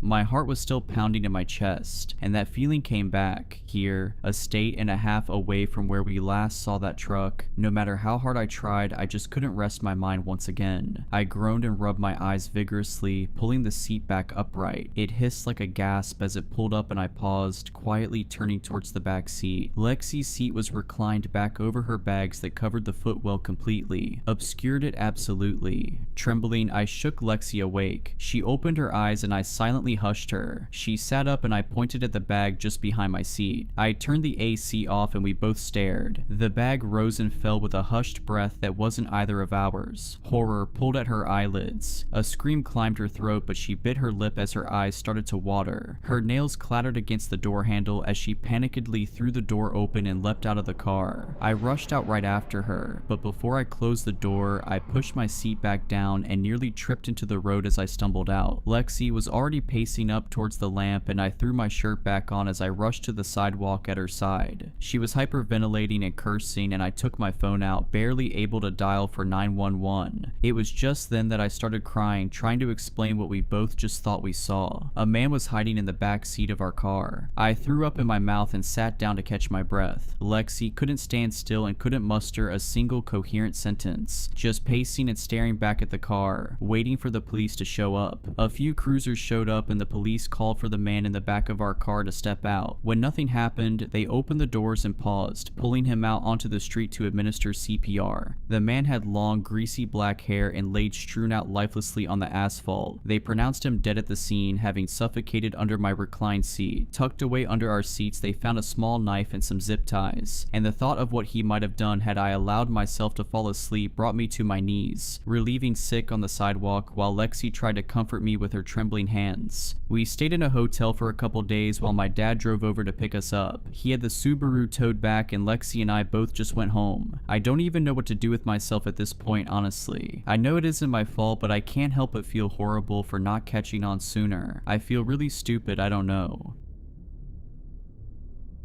I've been free for exactly 2 days, 12 hours, and 17 minutes. Not that I'm counting, actually that's a lie, I am counting. Every second feels like a miracle and a nightmare simultaneously. Every tick of freedom is weighed down by what I know and what I can't bring myself to tell anyone. 3 years. That's how long I was held in that basement. At least that's what they are estimating at the hospital due to my blood work. Time blurred together in that windowless room, marked only by the steady drip of a leaking pipe and his footsteps on the stairs. That drip, that goddamn drip. Sometimes I would lie awake counting them until I reached thousands, feeling my sanity slip away with each watery pulse. I don't remember who I was before, not anymore. The worst part is knowing that I used to remember. For the first few months of captivity, I clung to my identity like a lifeline. I had a name, I had a home, I had people who loved me, I had a life. But he couldn't stand it when I'd recite these facts to myself in the dark. He'd fly into rages when I'd whisper my real name over and over like a prayer. "You're no one," he'd scream, bringing his fists down on my head, my face, my temples. "You're mine now, nothing else." The doctors at the hospital believe I have severe brain damage from repeated trauma. Scans show old fractures in my skull that healed without medical attention. Dark patches on my brain where blood pooled and scarred. Memory centers damaged beyond repair. Now the police ask questions I can't answer. Did I have family, friends, a job, a home? The only clear memory I have from before is standing outside a Trader Joe's, nearly dropping a paper bag of groceries as one of the handles ripped. It was raining lightly. I remember thinking I should have brought an umbrella. Then a hand clamped over my mouth, a bag over my head, the smell of chemicals, darkness. When I woke up, I was in that room. Concrete walls stained with substances I tried not to identify. A thin mattress on the floor that reeked of mold and worse things. A bucket in the corner that he'd empty only when the stench became unbearable even to him. A single light bulb hanging from the ceiling that he would turn on and off at random intervals, destroying any sense of day or night I might have clung to. The first month I screamed until my vocal cords shredded. I clawed at the door until my fingernails tore off, leaving bloody streaks on the wood. I begged whatever God might be listening to either save me or kill me. Neither happened. He never told me his name. I never saw his face clearly. At least, for the longest time I didn't see his face. Not that finally seeing it helped. I'll explain soon. He always wore a mask when he came down, a plain white medical mask at first, then more elaborate ones as time went on. Sometimes animals, sometimes cartoon characters. The Mickey Mouse one was the worst. He'd wear it on days he decided I needed to be disciplined. I won't describe what that entailed, I can't, not yet, maybe not ever. It was painful, horrific. That cheerful mouse face watching as he told me I was his masterpiece, a true blank canvas, that humans should be grateful for lives that are full of endless opportunities. Once he didn't feed me for 2 weeks, just water. By the end I was hallucinating, seeing shadows dance on the walls. When he finally came down with a plate of cold spaghetti, I wept with gratitude. I kissed his feet. I would have done anything. I did do anything. The strangest part was how routine it all became. The terror never fully subsided, but it evolved into something duller, more manageable. Sometimes he'd bring me books, dog-eared paperbacks with coffee stains and torn covers. Sometimes he'd sit in a folding chair and make me read to him, correcting my pronunciation instantly when I stumbled over words. Sometimes he'd leave a small radio that only picked up static and religious broadcasts. The preacher's voices became as familiar as my own thoughts. When winter came, I could tell from the bone-deep chill that seeped through the concrete. He'd bring down a space heater sometimes, but only if I'd been good. I learned to stop shivering in his presence because it annoyed him. I learned to regulate my body temperature through sheer will. I learned things about survival that no human should know. I stopped asking why. I stopped begging to be released. I stopped speaking altogether around the 2-year mark. What was the point? The silence became my armor. He hated it. He'd scream at me, shake me, try anything to make me talk. But I'd retreated so far inside myself by then that my body was just an empty shell. Sometimes I would watch him from somewhere above, like I was floating near the ceiling, observing this broken girl with matted hair and skin stretched tight over protruding bones. The worst times were when he was kind, when he'd bring me a warm blanket, when he'd clean the infected cuts on my legs with surprising gentleness, when he'd read to me as I drifted off to sleep. Those moments confused me, made me question everything. Stockholm Syndrome syndrome, the hospital psychologist called it later. I call it hell. Then 2 days ago, he came down the stairs without his usual measured steps. He was rushing, frantic, no mask this time, and his face, I know he wasn't wearing a mask and it was human skin, but no eyes, no mouth or hair, no ears or nose,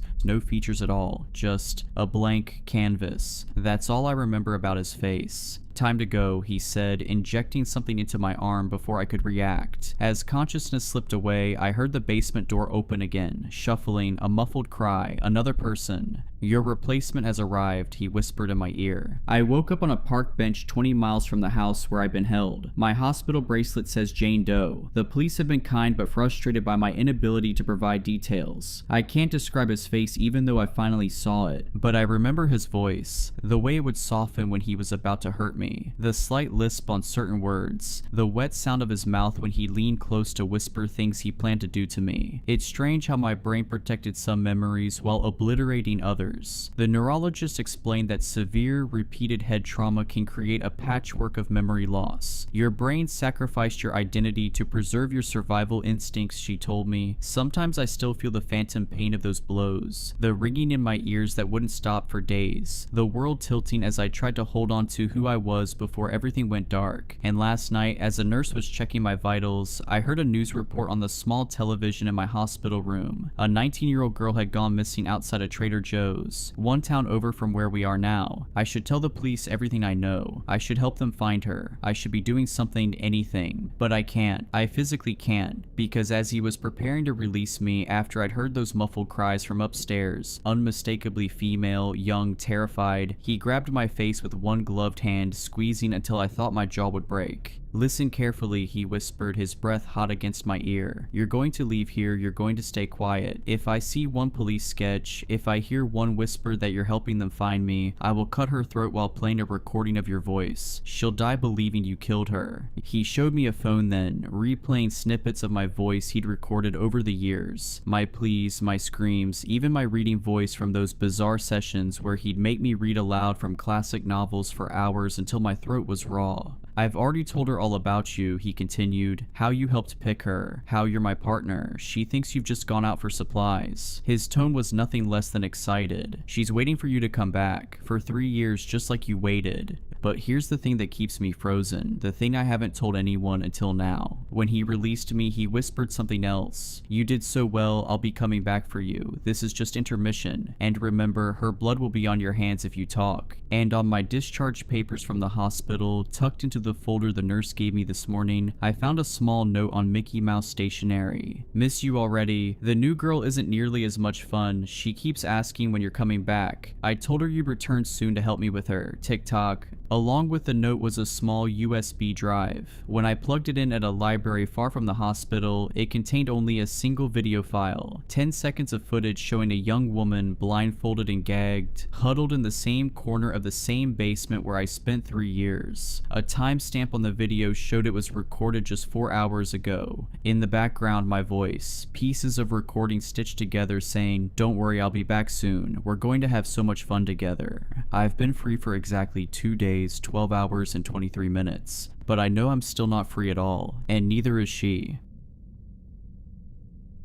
Just some background on this story. I, a 24-year-old female, was about 21 at the time, and commuting a decent distance to school from my parents' house. My parents live in a small town, and based on what I observed in high school, the dating pool there is slim. A couple years ago, I was still adjusting to the adult dating scene. I was using Tinder, and though I had been on a few dates and had a few hookups, it was mostly just situations where I either wasn't that interested in the guys, or it was strictly a one-night stand. There's a college town, not where I went to school, about 45 minutes from my parents' house, and I went on a few dates there. It's a cool city to hang out in, so it was always worth the journey even if a date didn't work out. The worst Tinder date I'd had at this point was one guy that went went in for the kiss when I clearly wasn't feeling it. Like I cringed away as he went to kiss me, so his mouth caught the edge of my mouth as I turned away while trying and failing to not make a face. Very awkward, but by no means something where I felt my life was in danger. Sometimes it just doesn't work out. However, this story's different. We chatted through text after matching on Tinder, and though he wasn't exactly my usual type, he was charming enough. He was a little bit of the stoner type, and as a teenager I'd gone through my own emo phase. He was funny and confident over the phone as well. I usually made it a rule for myself to chat on the phone at least once or twice before meeting up with guys, even just to gauge if we would be able to carry a conversation. It's not the same when you're only texting. However, this was also to make sure the pictures and the voice matched up with the person I was meeting. We hit it off over the phone well enough to the point where I felt we should give hanging out a shot. We talked about how I went to karaoke night often at a local bar close to where I attended school. He said he and his friends liked going to karaoke too. Great. He lived in the previously mentioned college town, and I agreed to attending karaoke night with him and his friends. He said they were hanging out at a local coffee shop near where he and his roommate lived, and I could meet them there. A girl he knew worked there as well, and he said she'd give me a coffee on the house. Before leaving, I texted one of my friends where I was going just to be safe. When I arrived, I could clearly see into the coffee shop. I could see a group of 4 scraggly looking dudes and one girl behind the counter. As soon as I pulled up, I got a nagging bad feeling in my stomach. As soon as I got out of my car, the guy I had been chatting with left his group and came out. He said they were leaving right now, so we should just go. Not that I really cared about the coffee, but what happened to the coffee I was promised? I asked what exactly the plan was, and he said they were going to head back to his place before heading to karaoke. He didn't ask if I wanted anything from the shop, and didn't even ask if I wanted to come in. By this point, his friends came out and they all got close to my car. I was getting pretty bad vibes at this point. He isn't acting charming or funny like before on the phone. Everything felt forced. There was an air from the group that they were only pretending to be friendly. Nobody introduced themselves, but they just kept saying how awesome karaoke at the bar was. The girl inside at the counter had gone in the back of the shop, and because she was friends with them, I didn't know if I could trust her. Thinking quickly, I said the plan sounded great and I could drive and meet them there, that I didn't want to leave my car there. This apparently was a problem. The one car in the parking lot, which I had assumed was one of theirs, was the girls. They said they walked there, but it would be a lot better and faster if I just drove them back to the house. At this point, I'm panicking. Everyone's close to my car and me. I tell them a stupid lie and say that I have a bunch of stuff from school in my car, and it's pretty messy on top of that, so not everyone will be able to fit. Mind you, they are right by my car, standing in front of it. They can see through my windshield into it. It's got like a backpack in it, and that's it. I just lie and say I'm kind of embarrassed because the floor is messy. I'm saying anything I can to get out of this. I tell them I'm really sorry, but if they order an Uber, I can just meet them at their place. I'm not budging on not letting them get in my car. The guy I'm supposed to be on a date with tells the other guys to head back inside the coffee shop, and now I'm alone with him. He asks why I can't just drive everyone. He tells me it's not a big deal and that it's just easier if I drive everyone there. I stand firm that there's not room and my car's messy. I tell him I promise to meet him at his place if they order an Uber or walk. Just text me his address. He says that it'll take too long to get back to his place, so I should just meet them at the bar instead. He won't give me his address. He texts me the address to the bar and I apologize about the car thing. I tell him I'm so excited for karaoke and I'll meet him there. I smile and act as naturally as possible, and then I get in my car and try to drive normally while in view. As soon as I'm out of sight, I take off and just drive in different directions haphazardly before heading back home. I was constantly watching in my mirrors to see if anyone followed me, and thankfully nobody did. Not long after arriving home, I got multiple texts from him. He told me I was just another girl pretending to be a nice girl. He told me I deserved to have my intestines ripped out and that I should be hung from the rafters by them. He told me when I was going to burn in hell and my sins against mankind would come back to haunt me. Clearly, I made the right call. People, always trust your gut. If you get a bad feeling, listen to it. You don't have to be nice. Do what you can to take yourself out of the situation and let your friends know where you're going ahead of time. Who knows, maybe the guy was ultimately harmless, but that's a risk I was not willing to take. I blocked his number and blocked him on Tinder. Never heard from him again, though I doubt I'll ever encounter him again. Creepy Tinder guy, let's not meet.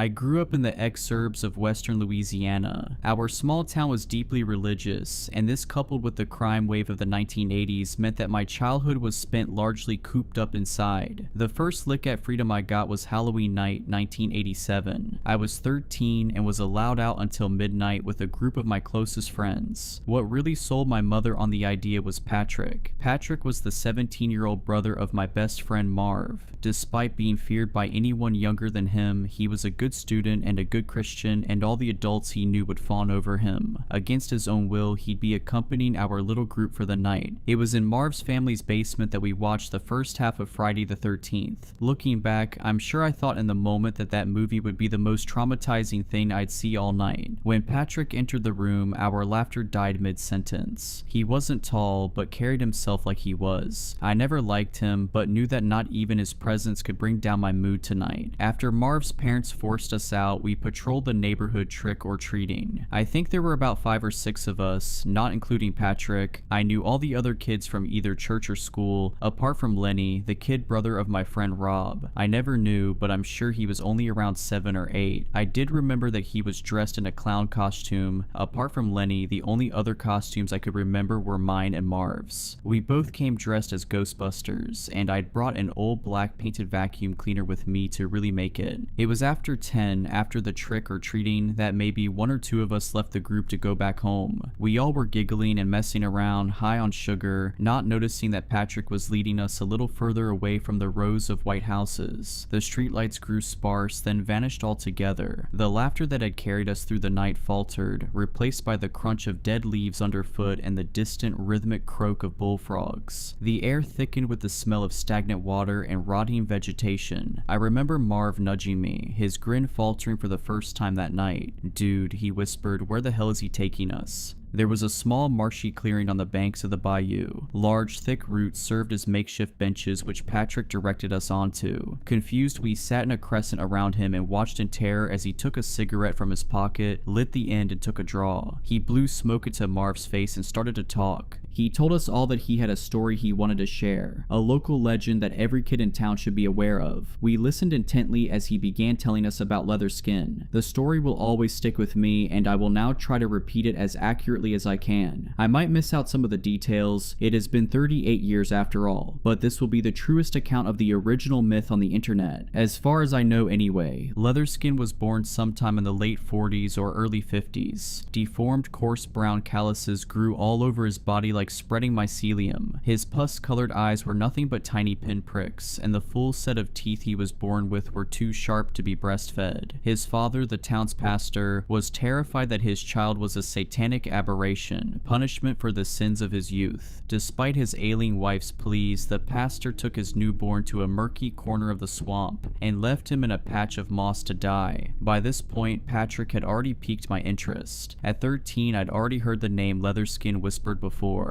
I heard it from a kid in the playground when I was much younger, in the context that he was going to get me. It was a small part of local lore that I honestly knew nothing about. I didn't even know what Leatherskin was supposed to look like. On that Halloween night, I was ecstatic at the idea of finally getting to know. Unbeknownst to the pastor, he left his unwanted infant crying within earshot of a dilapidated shotgun house. The wooden shaking that was slowly sinking into the bayou was inhabited by an aged and dementia-ridden woman. She wandered from her home and followed the cries to that little patch of moss. When she found the baby, she took him in her arms and cradled him to silence. That night, she brought him back with her and raised him as her own. For years, she fed and clothed him, cared for and nurtured him, and did her best to keep him from harm's way. The senile old woman was barely able to speak herself, and, with no other human contact, Leatherskin grew up without a proficiency in any language. His diet consisted of raw seabird and other hapless swamp creatures until he reached puberty. By 13, Leatherskin was already almost 7 feet tall and had just begun to sneak out of his mother's home and into the small town on the other side of the overgrowth. He'd stalk through the backyards at night and kidnap family pets under the cover of darkness. This became his new routine, but as Leatherskin grew, so did his hunger. Sometime in the mid-1960s, a small girl wandered out into the swamp chasing a monarch butterfly. She was never seen again. From this point onwards, all sympathy had drained from Leatherskin's story. After his first feed on children's flesh, he could not go back. Kids began disappearing at a rate far higher than the national average. After the discovery of some semblance of human remains, the townsfolk would propound that these poor children were falling victim to alligator attacks. Hunts began soon after, and although many reptiles were killed, Leatherskin remained out of sight. The parents, however, stopped letting their children play outside, and especially not near the bayou. Leatherskin was forced to venture further into the small village and even broke into houses from time to time. It was after one of the Calloway twins disappeared from the edge of the schoolyard that people stopped saying gators and started to nail their windows shut instead. By this time, he had begun to spend much of his time in the water, clambering from root to root in the murky shallows. Anyone who did encounter him might have mistaken Leatherskin for a floating log or even a crocodilian. Few would have realized how close to death they'd come. Some hunters might have even seen the rundown cabin Leatherskin called home. It rested half sunken where the marshland met the slow-running waters of the bayou. It was built by the father of Leatherskin's elderly adoptive mother, sometime in the 1870s or 80s, I'd reckon. Back then, where it stood was dry land perched on a small riverbank. With more attraction, it could have developed into a township, taking the place of the one I called home a mile northwards. Shortly after the end of segregation, and immediately after Governor Wallace's loss in the 1968 presidential election, racial tensions in the state of Louisiana were at a fever pitch. Following more sightings and even a blurry photograph of Leatherskin, the highly fantasized story the local newspapers ran with were of a Creole cannibal living deep within the swamp. A racist mob was whipped up, and in one warm July night they descended into the quagmire, accompanied by the sheriff's men. By foot and by boat, the crowd came across Leatherskin's decaying house. Raiding it, they found only the senile octogenarian who'd raised the young demon. She was alive, but unresponsive, as she had been for the past 2 years. In that time, she'd been kept alive, fed, and bathed by her de jure offspring. The gang of men soon realized she wasn't the sole occupant of the house, however, as the wooden frames weren't the only things rotting away. Led into the cramped upstairs by stench alone, they found piles of small bodies, most picked down to the bone. In the ensuing interrogation, the old woman sadly died. This was the beginning of the account from the sole survivor of that night's events. Once he regained speech a few days after, he told the reporters encamped around his hospital bed that shortly after, the door was ripped from its hinges. A blur entered the shack and tore the group of men apart, shrugging off gunfire like a metal drum as he did. The lone survivor, a teenage clerk from Rubio's Hardware, had only done so by leaping out of a brittle, mildew-frosted window. Leaving the screams behind him, he ran, coated in blood, through the maze of vines. In a panic, he twisted his ankle and crawled onto a mossy clearing lit by the moonlight. Eventually, he was found by one of the police boats used in the search, piloted by a bewildered deputy, and taken back into town. When a second search party came across the old cabin, they found what was left of the group of men. They were gored to pieces, strewn everywhere. The townsfolk burned the house, and as it went up in flames, its ancient foundations finally gave way and it slid into the murky water. No one knew what happened to Leatherskin, but to this day, our little town still has one of the highest disappearance rates in the contiguous United States. Some say Leatherskin is still alive and well, thriving in the swamp, still feeding on children. At least this was the story told to us by Patrick. Once Patrick finished his yarn, he looked around at the group of kids in front of him, gauging our belief or lack thereof. To my side, little Lenny was quivering in his clown costume, his eyes darting around the mangroves. I was conflicted on its validity, but I can remember that with the passion the story was told, I felt inclined to believe him. If I had fully believed him, I might have been less enthusiastic when Patrick quickly suggested that we should all go into the swamp and hunt for Leatherskin ourselves. Since I watched Stand By Me, I yearned for the freedom I had seen in media. With an hour to midnight, I leapt from my seat on the root and fervently supported Patrick's plan. He threw his arm around my shoulder and spoke to the rest of the children, goading them to follow my example. I started to wish that I kept my mouth shut because 5 minutes later, our little posse was trudging through the swamp. One or two decided not to come with us, instead following the trail back the way we came and into town. A few of us had flashlights given to us by our overprotective parents that, combined with the brief cracks of moonlight moonlight gazing through the canopy guided our path. We stuck to the elevated and dry sods of earth as best we could. Despite my attempts, I could feel the hanging ends of my pant leg dampen. Marv and I tried to hang back, and we talked and laughed like a pair of hyenas. The air was wet with sound, cicadas, toads, and the flow of the nearby bayou. Suddenly, Patrick put a commanding hand up and told us all to stop. We did, and looked around trying to find what sparked our sudden halt. Patrick turned to us with a sinister smile and said that he'd seen movement along the banks of the creek. "It's Leatherskin," I remember Patrick shouting at us. Lenny's breath hitched as his older brother pushed him forward. Patrick saw what the siblings were doing and decided to take it further. He said something along the lines of, "You're the youngest. Leatherskin will want you." With that, we all started chanting, pressuring the kid to take a few more steps towards the water's edge. Clearly terrified, but even more afraid of what a group of older boys could do to him, he did. In his little white clown suit with blue and red polka dots, he took a series of anxious steps forward as we roared around him. Joking, I shouted, "Oh my god, is that Leatherskin?" Lenny whirled around, almost losing his balance and falling backwards into the water. Tears were streaking down his white face paint now. "Stop it, guys, you're not funny," he screamed as we all bent double, laughing at him. Those words are etched into my mind because they were his last. A torrent of water swept onto the thin, stony bank as a great weight slammed into Lenny, having bitten onto his submerged ankles. He cried out in pain and shock and fell to hands and knees as he was dragged backwards. I was paralyzed with fear, as were Patrick and Marv, but Lenny's brother rushed forward to fight off the black shape. It wasn't until he splashed into the water that we snapped out of our trance of regret and ran to Rob's side. He grabbed him and stopped him from running fully into the bayou as Lenny was dragged underwater by what we came to realize was an alligator. We all stood soaking and staring at the carnage before us. The beast had begun to death roll, and Lenny's screams came in cycles and he repeatedly breached and was then dragged under the water. Those same screams still rattle away in my nightmares whenever my mind dares to dream. His dying breath was carried as a bubble to the black water surface. Within a minute, maybe less, the white froth brought up by the thrashing had dissipated. Our collective gaze followed the disturbance in the water as it slowly moved away, off towards the tangle of mangroves. Rob fell to his knees by my side and sobbed gently into his hands. I heard Patrick gulp and turned to watch him wordlessly walk away from us, back in the direction of the trail. Marv and I helped Rob to his unsteady feet and followed Patrick. As soon as we caught up to him, he whipped around and furiously warned us not to tell a soul what had happened tonight. I was inclined to follow his advice, as was Marv, but we both knew Rob couldn't. Patrick sighed and took Rob by his forearm and led him away from us. I looked at Marv confused, but he just shrugged. A small while later, the two returned. Rob was crying with even more devastation now, and Patrick just sniffed indifferently. When I returned home that night, just 15 minutes past midnight, my mother immediately knew something was wrong. Despite her persistence, I explained to her that I was blackout tired, and as it was over 3 hours past my bedtime, she let me go to sleep as soon as I came through the door. I cried for most of the night and stayed awake long enough to hear sirens wailing from, I assumed, Rob's house. In the morning, my mother came into my room and quietly sat on my bed. She told me in a soft and distant voice that Lenny, the little brother of my friend Rob, had been reported missing. She then asked me if I knew anything about it. I told her in a shaky voice that I didn't, and my reply was followed by a few minutes of silence. My mother then leaned in and hugged me. I started to cry into her shoulder, and after some point she pulled away, gave me a shallow smile and left my room. They never found Lenny, of course, nor did they find his remains. I didn't see Rob much after that night, but I often heard from my parents that Lenny's mother and father had shattered. I stayed friends with Marv until I moved to Baton Rouge at 19. I rarely visited my hometown, but recently, my mother passed away. I haven't spoken to her in years, let alone seen her in person. The funeral was organized by my sister, who now lived in the family home with her own family. I stayed with her for a week or two during the mourning period, and got to know my nieces and nephews properly for the first time. A few days ago, I was browsing around a local shop, one I worked at in the summer of 1990. It hadn't changed much, and I realized the new owner was an old school friend of mine. I was walking down aisle 3 when I bumped into him. I almost didn't recognize him at first, but he recognized me. It was Rob. Guilt still clung to him like kudzu. I could tell it in his gray eyes and broken smile. His hands trembled as he restocked a shelf of canned goods, his wedding ring loose on his thinning fingers. He somehow seemed smaller than he was when we were 13. We talked and vowed to talk more again one day, then said our goodbyes. I'm still not sure how much detail he told his Carter's parents of what happened that night or if he's ever made peace with his own conscience. This post is my own admission. I'm not sure if the stories of Leatherskin are true. I did, however, tell them to my young nieces and nephews in the hope they'll never venture near the swamp. Alligators infest these waters, and I'm certain it was one of those beasts that killed Lenny that night. I mean, what else could it be?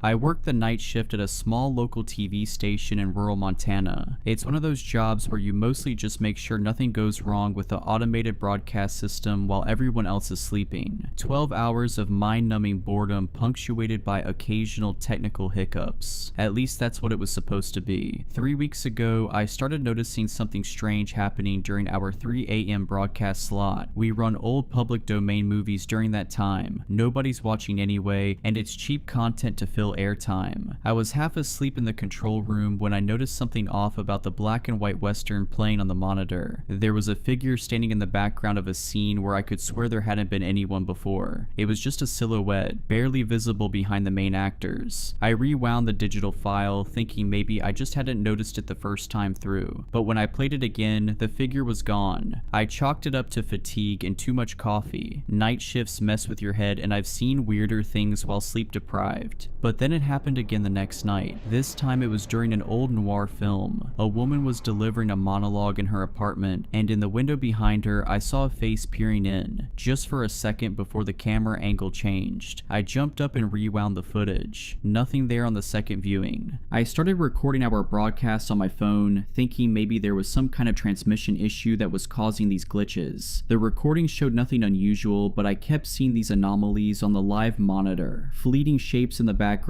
strange distortions in people's faces, background extras staring directly at the camera when they shouldn't be. Last week things escalated. The 3 a.m. slot was playing Night of the Living Dead, and halfway through, one of the zombie extras turned to face the camera and spoke. This wasn't part of the movie. I know because I've seen it dozens of times. The zombie's mouth moved, and though there was no audible sound, I could read the lips clearly. "We see you watching." I nearly fell out of my chair. I grabbed my phone and started recording, my hands shaking. When I played back the clip I'd recorded, the zombie was just shuffling around mindlessly like it was supposed to. But I know what I saw on the monitor. I tried telling my supervisor, but he just laughed it off. "Classic night shift paranoia," he said. "Take some vitamin D supplements. The lack of sunlight is getting to you." Maybe he was right. Maybe I was just sleep deprived and imagining things. I considered requesting a schedule change, but the weird part is, I didn't want to. Something kept drawing me back to those late night broadcasts. I needed to know what was happening. 4 nights ago, I made a discovery. I noticed that these anomalies only appeared on broadcast signals, never on the digital files themselves. Something was intercepting or altering our broadcast between the station and the transmission. I set up a second monitor connected directly to our antenna feed to compare with our studio output. That night, the differences between the two feeds were undeniable. While the Maltese Falcon played normally on the studio monitor, the broadcast version showed subtle but unsettling differences. Background characters moved differently, scene transitions lingered a beat too long, and Humphrey Bogart's eyes, they were solid black like empty sockets. I started documenting everything, taking photos of both screens side by side. The photos showed the differences clear as day, so it wasn't just in my head. Something or someone was hijacking our broadcast signal. Last night I decided to stay after my shift ended at 6 a.m. to talk to the morning crew about what I'd found. That's when I made the most disturbing discovery yet. When the morning shift manager arrived, she looked at me strangely. "What are you doing here, Alex? You're not scheduled until tonight." I told her I had just finished my shift, but she shook her head and showed me the schedule on her tablet. According to the official record, I hadn't worked last night, or the night before, or any night in the past 2 weeks. But I had been here. I had the photos on my phone to prove it. Except when I checked my phone, the photos were gone, the recordings were gone, everything was gone. The only evidence I had was a single text message I had sent to myself at 3:17 a.m. last night that simply read, "It's replacing us one by one." I don't remember sending that message. I went home in a daze, convinced I was losing my mind. When I arrived at my apartment, my key didn't work. After several attempts, my neighbor came out and asked if I needed help.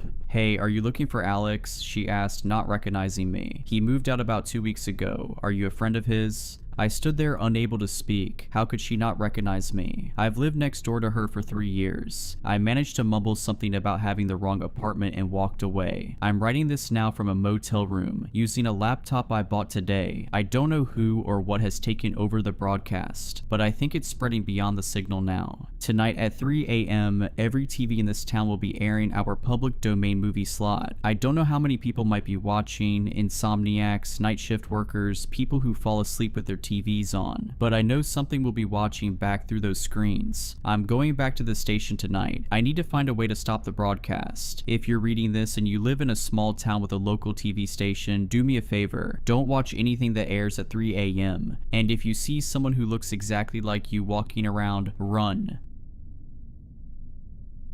Every summer when I was a child, my family would visit our relatives in the northwest of Ireland, in a rural, low-populated region. Leaving our home in England, we would road trip through Scotland before taking a ferry across the Irish Sea, driving a further 3 hours through the last frontier of the United Kingdom. My 2 older brothers and I would know when we were close to our relative's farm, because the country roads would suddenly turn bumpy as hell. The northwest of Ireland is a breathtaking part of the country. Its Atlantic coastway is wild and rugged, with pastoral green hills and misty mountains. The villages are very traditional, surrounded by numerous farms, cow, and sheep fields. My family and I would always stay at my grandmother's farmhouse, which stands out a mile away due to its bright red-painted coating. These relatives are from my mother's side, and although the northwest, and even the rest of Ireland for that matter, is very sparsely populated, my mother's family is extremely large. She has a dozen siblings, which was always mind-blowing to me, and what's more, I have so many cousins I've yet to meet them all. I always enjoyed these summer holidays on the farm, where I would spend every day playing around the grounds and feeding the different farm animals. Although I usually played with my 2 older brothers on the farm, by the time I was 12 they were too old to play with me and would rather go round to one of our cousins' houses nearby to either ride dirt bikes or play video games, so I was mostly stuck on the farm by myself. Luckily, I had one cousin, Grana, who lived close by and was around my age. Grana was a tomboy, and so we more or less liked the same activities. I absolutely loved it here, and so did my brothers and my dad. In fact, we loved the northwest of Ireland so much we even talked about moving here. But for some strange reason, although my mum was always missing her family, she was dead against any ideas of relocating. Whenever we asked her why, she would always have a different answer. There weren't enough jobs, it's too remote, and so on. But unfortunately for my mum, we always left the family decisions to a majority vote, and so if the 4 out of 5 of us wanted to relocate to the northwest of Ireland, we were going to. On one of these summer evenings on the farm, and having neither my brothers or Gran to play with, my uncle Dave, who ran the family farm, asks me if I'd like to come with him to see a baby calf being born on one of the nearby farms. Having never seen a newborn calf before, I enthusiastically agreed to tag along. Driving for 10 minutes down the bumpy country road, we pull outside the entrance of a rather large cow field, where, waiting for my uncle Dave, were 3 other farmers. Knowing how big my Irish family was, I assumed I was probably related to these men too. Getting out of the car, these 3 farmers stare instantly at me, appearing both shocked and angry. Striding up to my uncle Dave, one of the farmers yells at him, "What the hell's this Wayne doing here?" Taken back a little by the hostility, I then hear my uncle Dave reply, "He needs to know. You know as well as I do they can't move here." Feeling rather uncomfortable by this confrontation, I was now somewhat confused. What do I need to know? And more importantly, why can't we move here? Before I can turn to Uncle Dave to ask him, the 4 men quickly halt their bickering and enter through the field gate entrance. Following the men into the cow field, the late evening had turned dark by now, and not wanting to ruin my good trainers by stepping in any cow paths, I walked very cautiously and slowly. So slow in fact, I'd gotten separated from my uncle's group, trying to follow the voices through the darkness and thick grass. I suddenly stop in my tracks, because in front of me, staring back with unblinking eyes, was a very large cow, so large I at first mistook it for a bull. In the past, my Uncle Dave had warned me not to play in the cow fields because if cows are with their calves, they may charge at you. Seeing this huge cow staring stonewall at me, I really was quite terrified, because already knowing how freakishly fast cows can be, I knew if it charged at me, there was little chance I would outrun it. Thankfully, the cow stayed exactly where it was, before losing interest in me and moving on. I know it sounds ridiculous talking about my terrifying encounter with a cow, but I was a city boy after all. Although I regularly fed the cows on the family farm, these animals still felt somewhat alien to me, even after all these years. Brushing off my close encounter, I continued to try and find my Uncle Dave. I eventually found them on the far side of the field's corner. Approaching my uncle's group, I then see they're not alone. Standing by them were 3 more men and a woman, all dressed in farmer's clothing. But surprisingly, my cousin Granna was also with them. I go over to Gran to say hello, but she didn't even seem to realize I was there. She was too busy staring over at something behind the group of farmers. Curious as to what Granna was looking at, I move around to get a better look, and what I see is another cow, just a regular red cow, laying down on the grass. Getting out my phone to turn on the flashlight, I quickly realized this must be the cow that was giving birth. Its stomach was swollen, and there were patches of blood stained on the grass around it. But then I saw something else. On the other side of this red cow, nestled in the grass beneath the bushes, was the calf,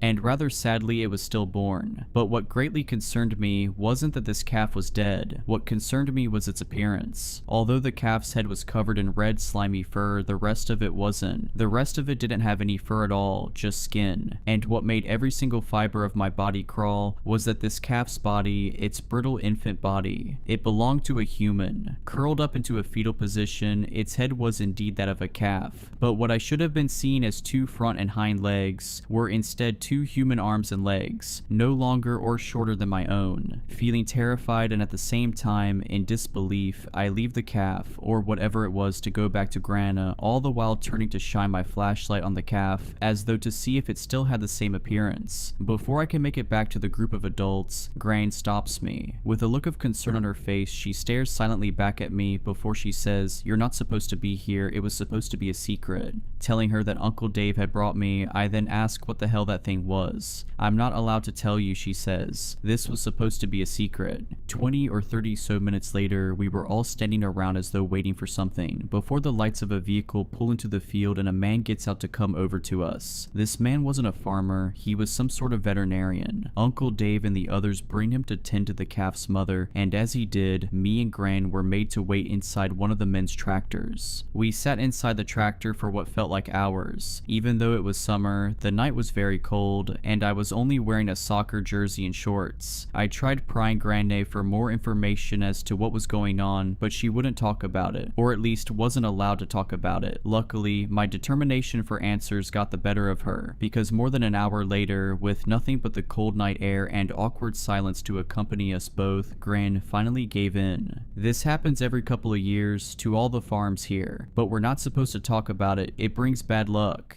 I then remembered something. When my dad said he wanted us to move here, my mum was dead against it. If anything, she looked scared just considering it. Almost afraid to know the answer, I work up the courage to ask Granna, "Does my mum know about this?" Sat stiffly in the driver's seat, Granna cranes her neck round to me. Of course she knows, Granna reveals. Everyone here knows.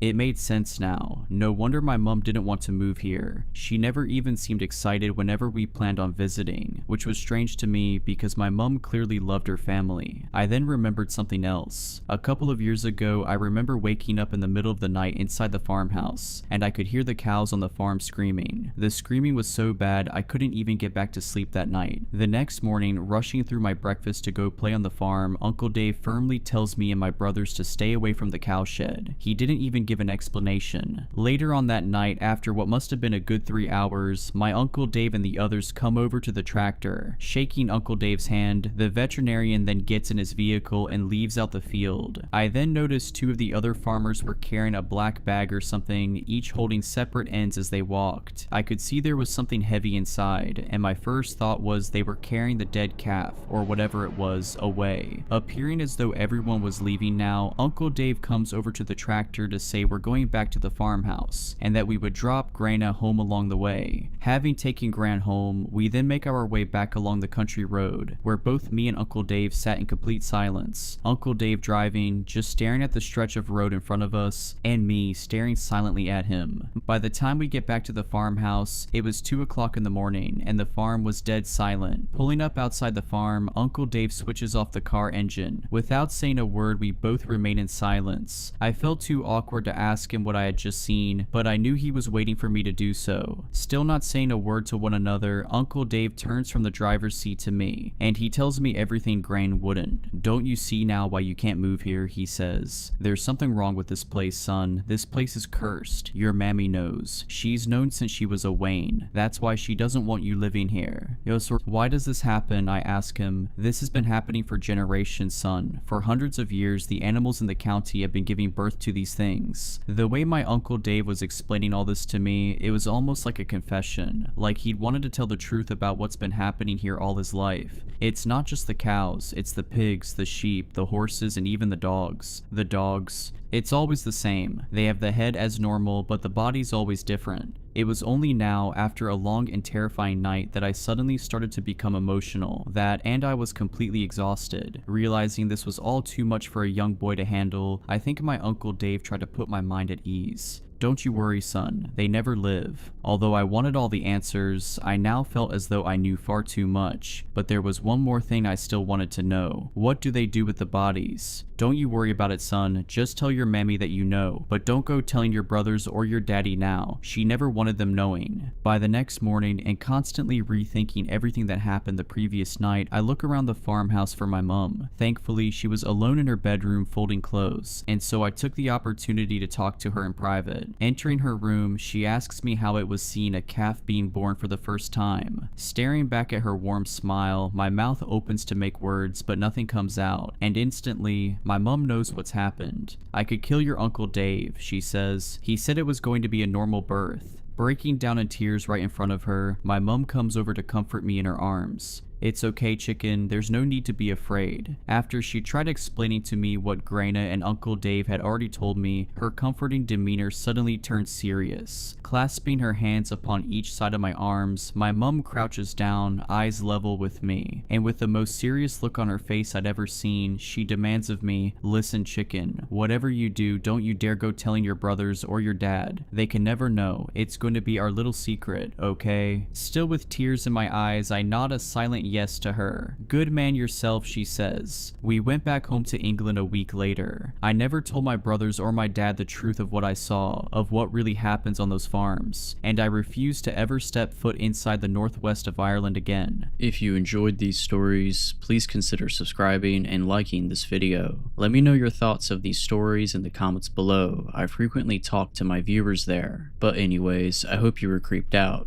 Just kidding. Stay safe.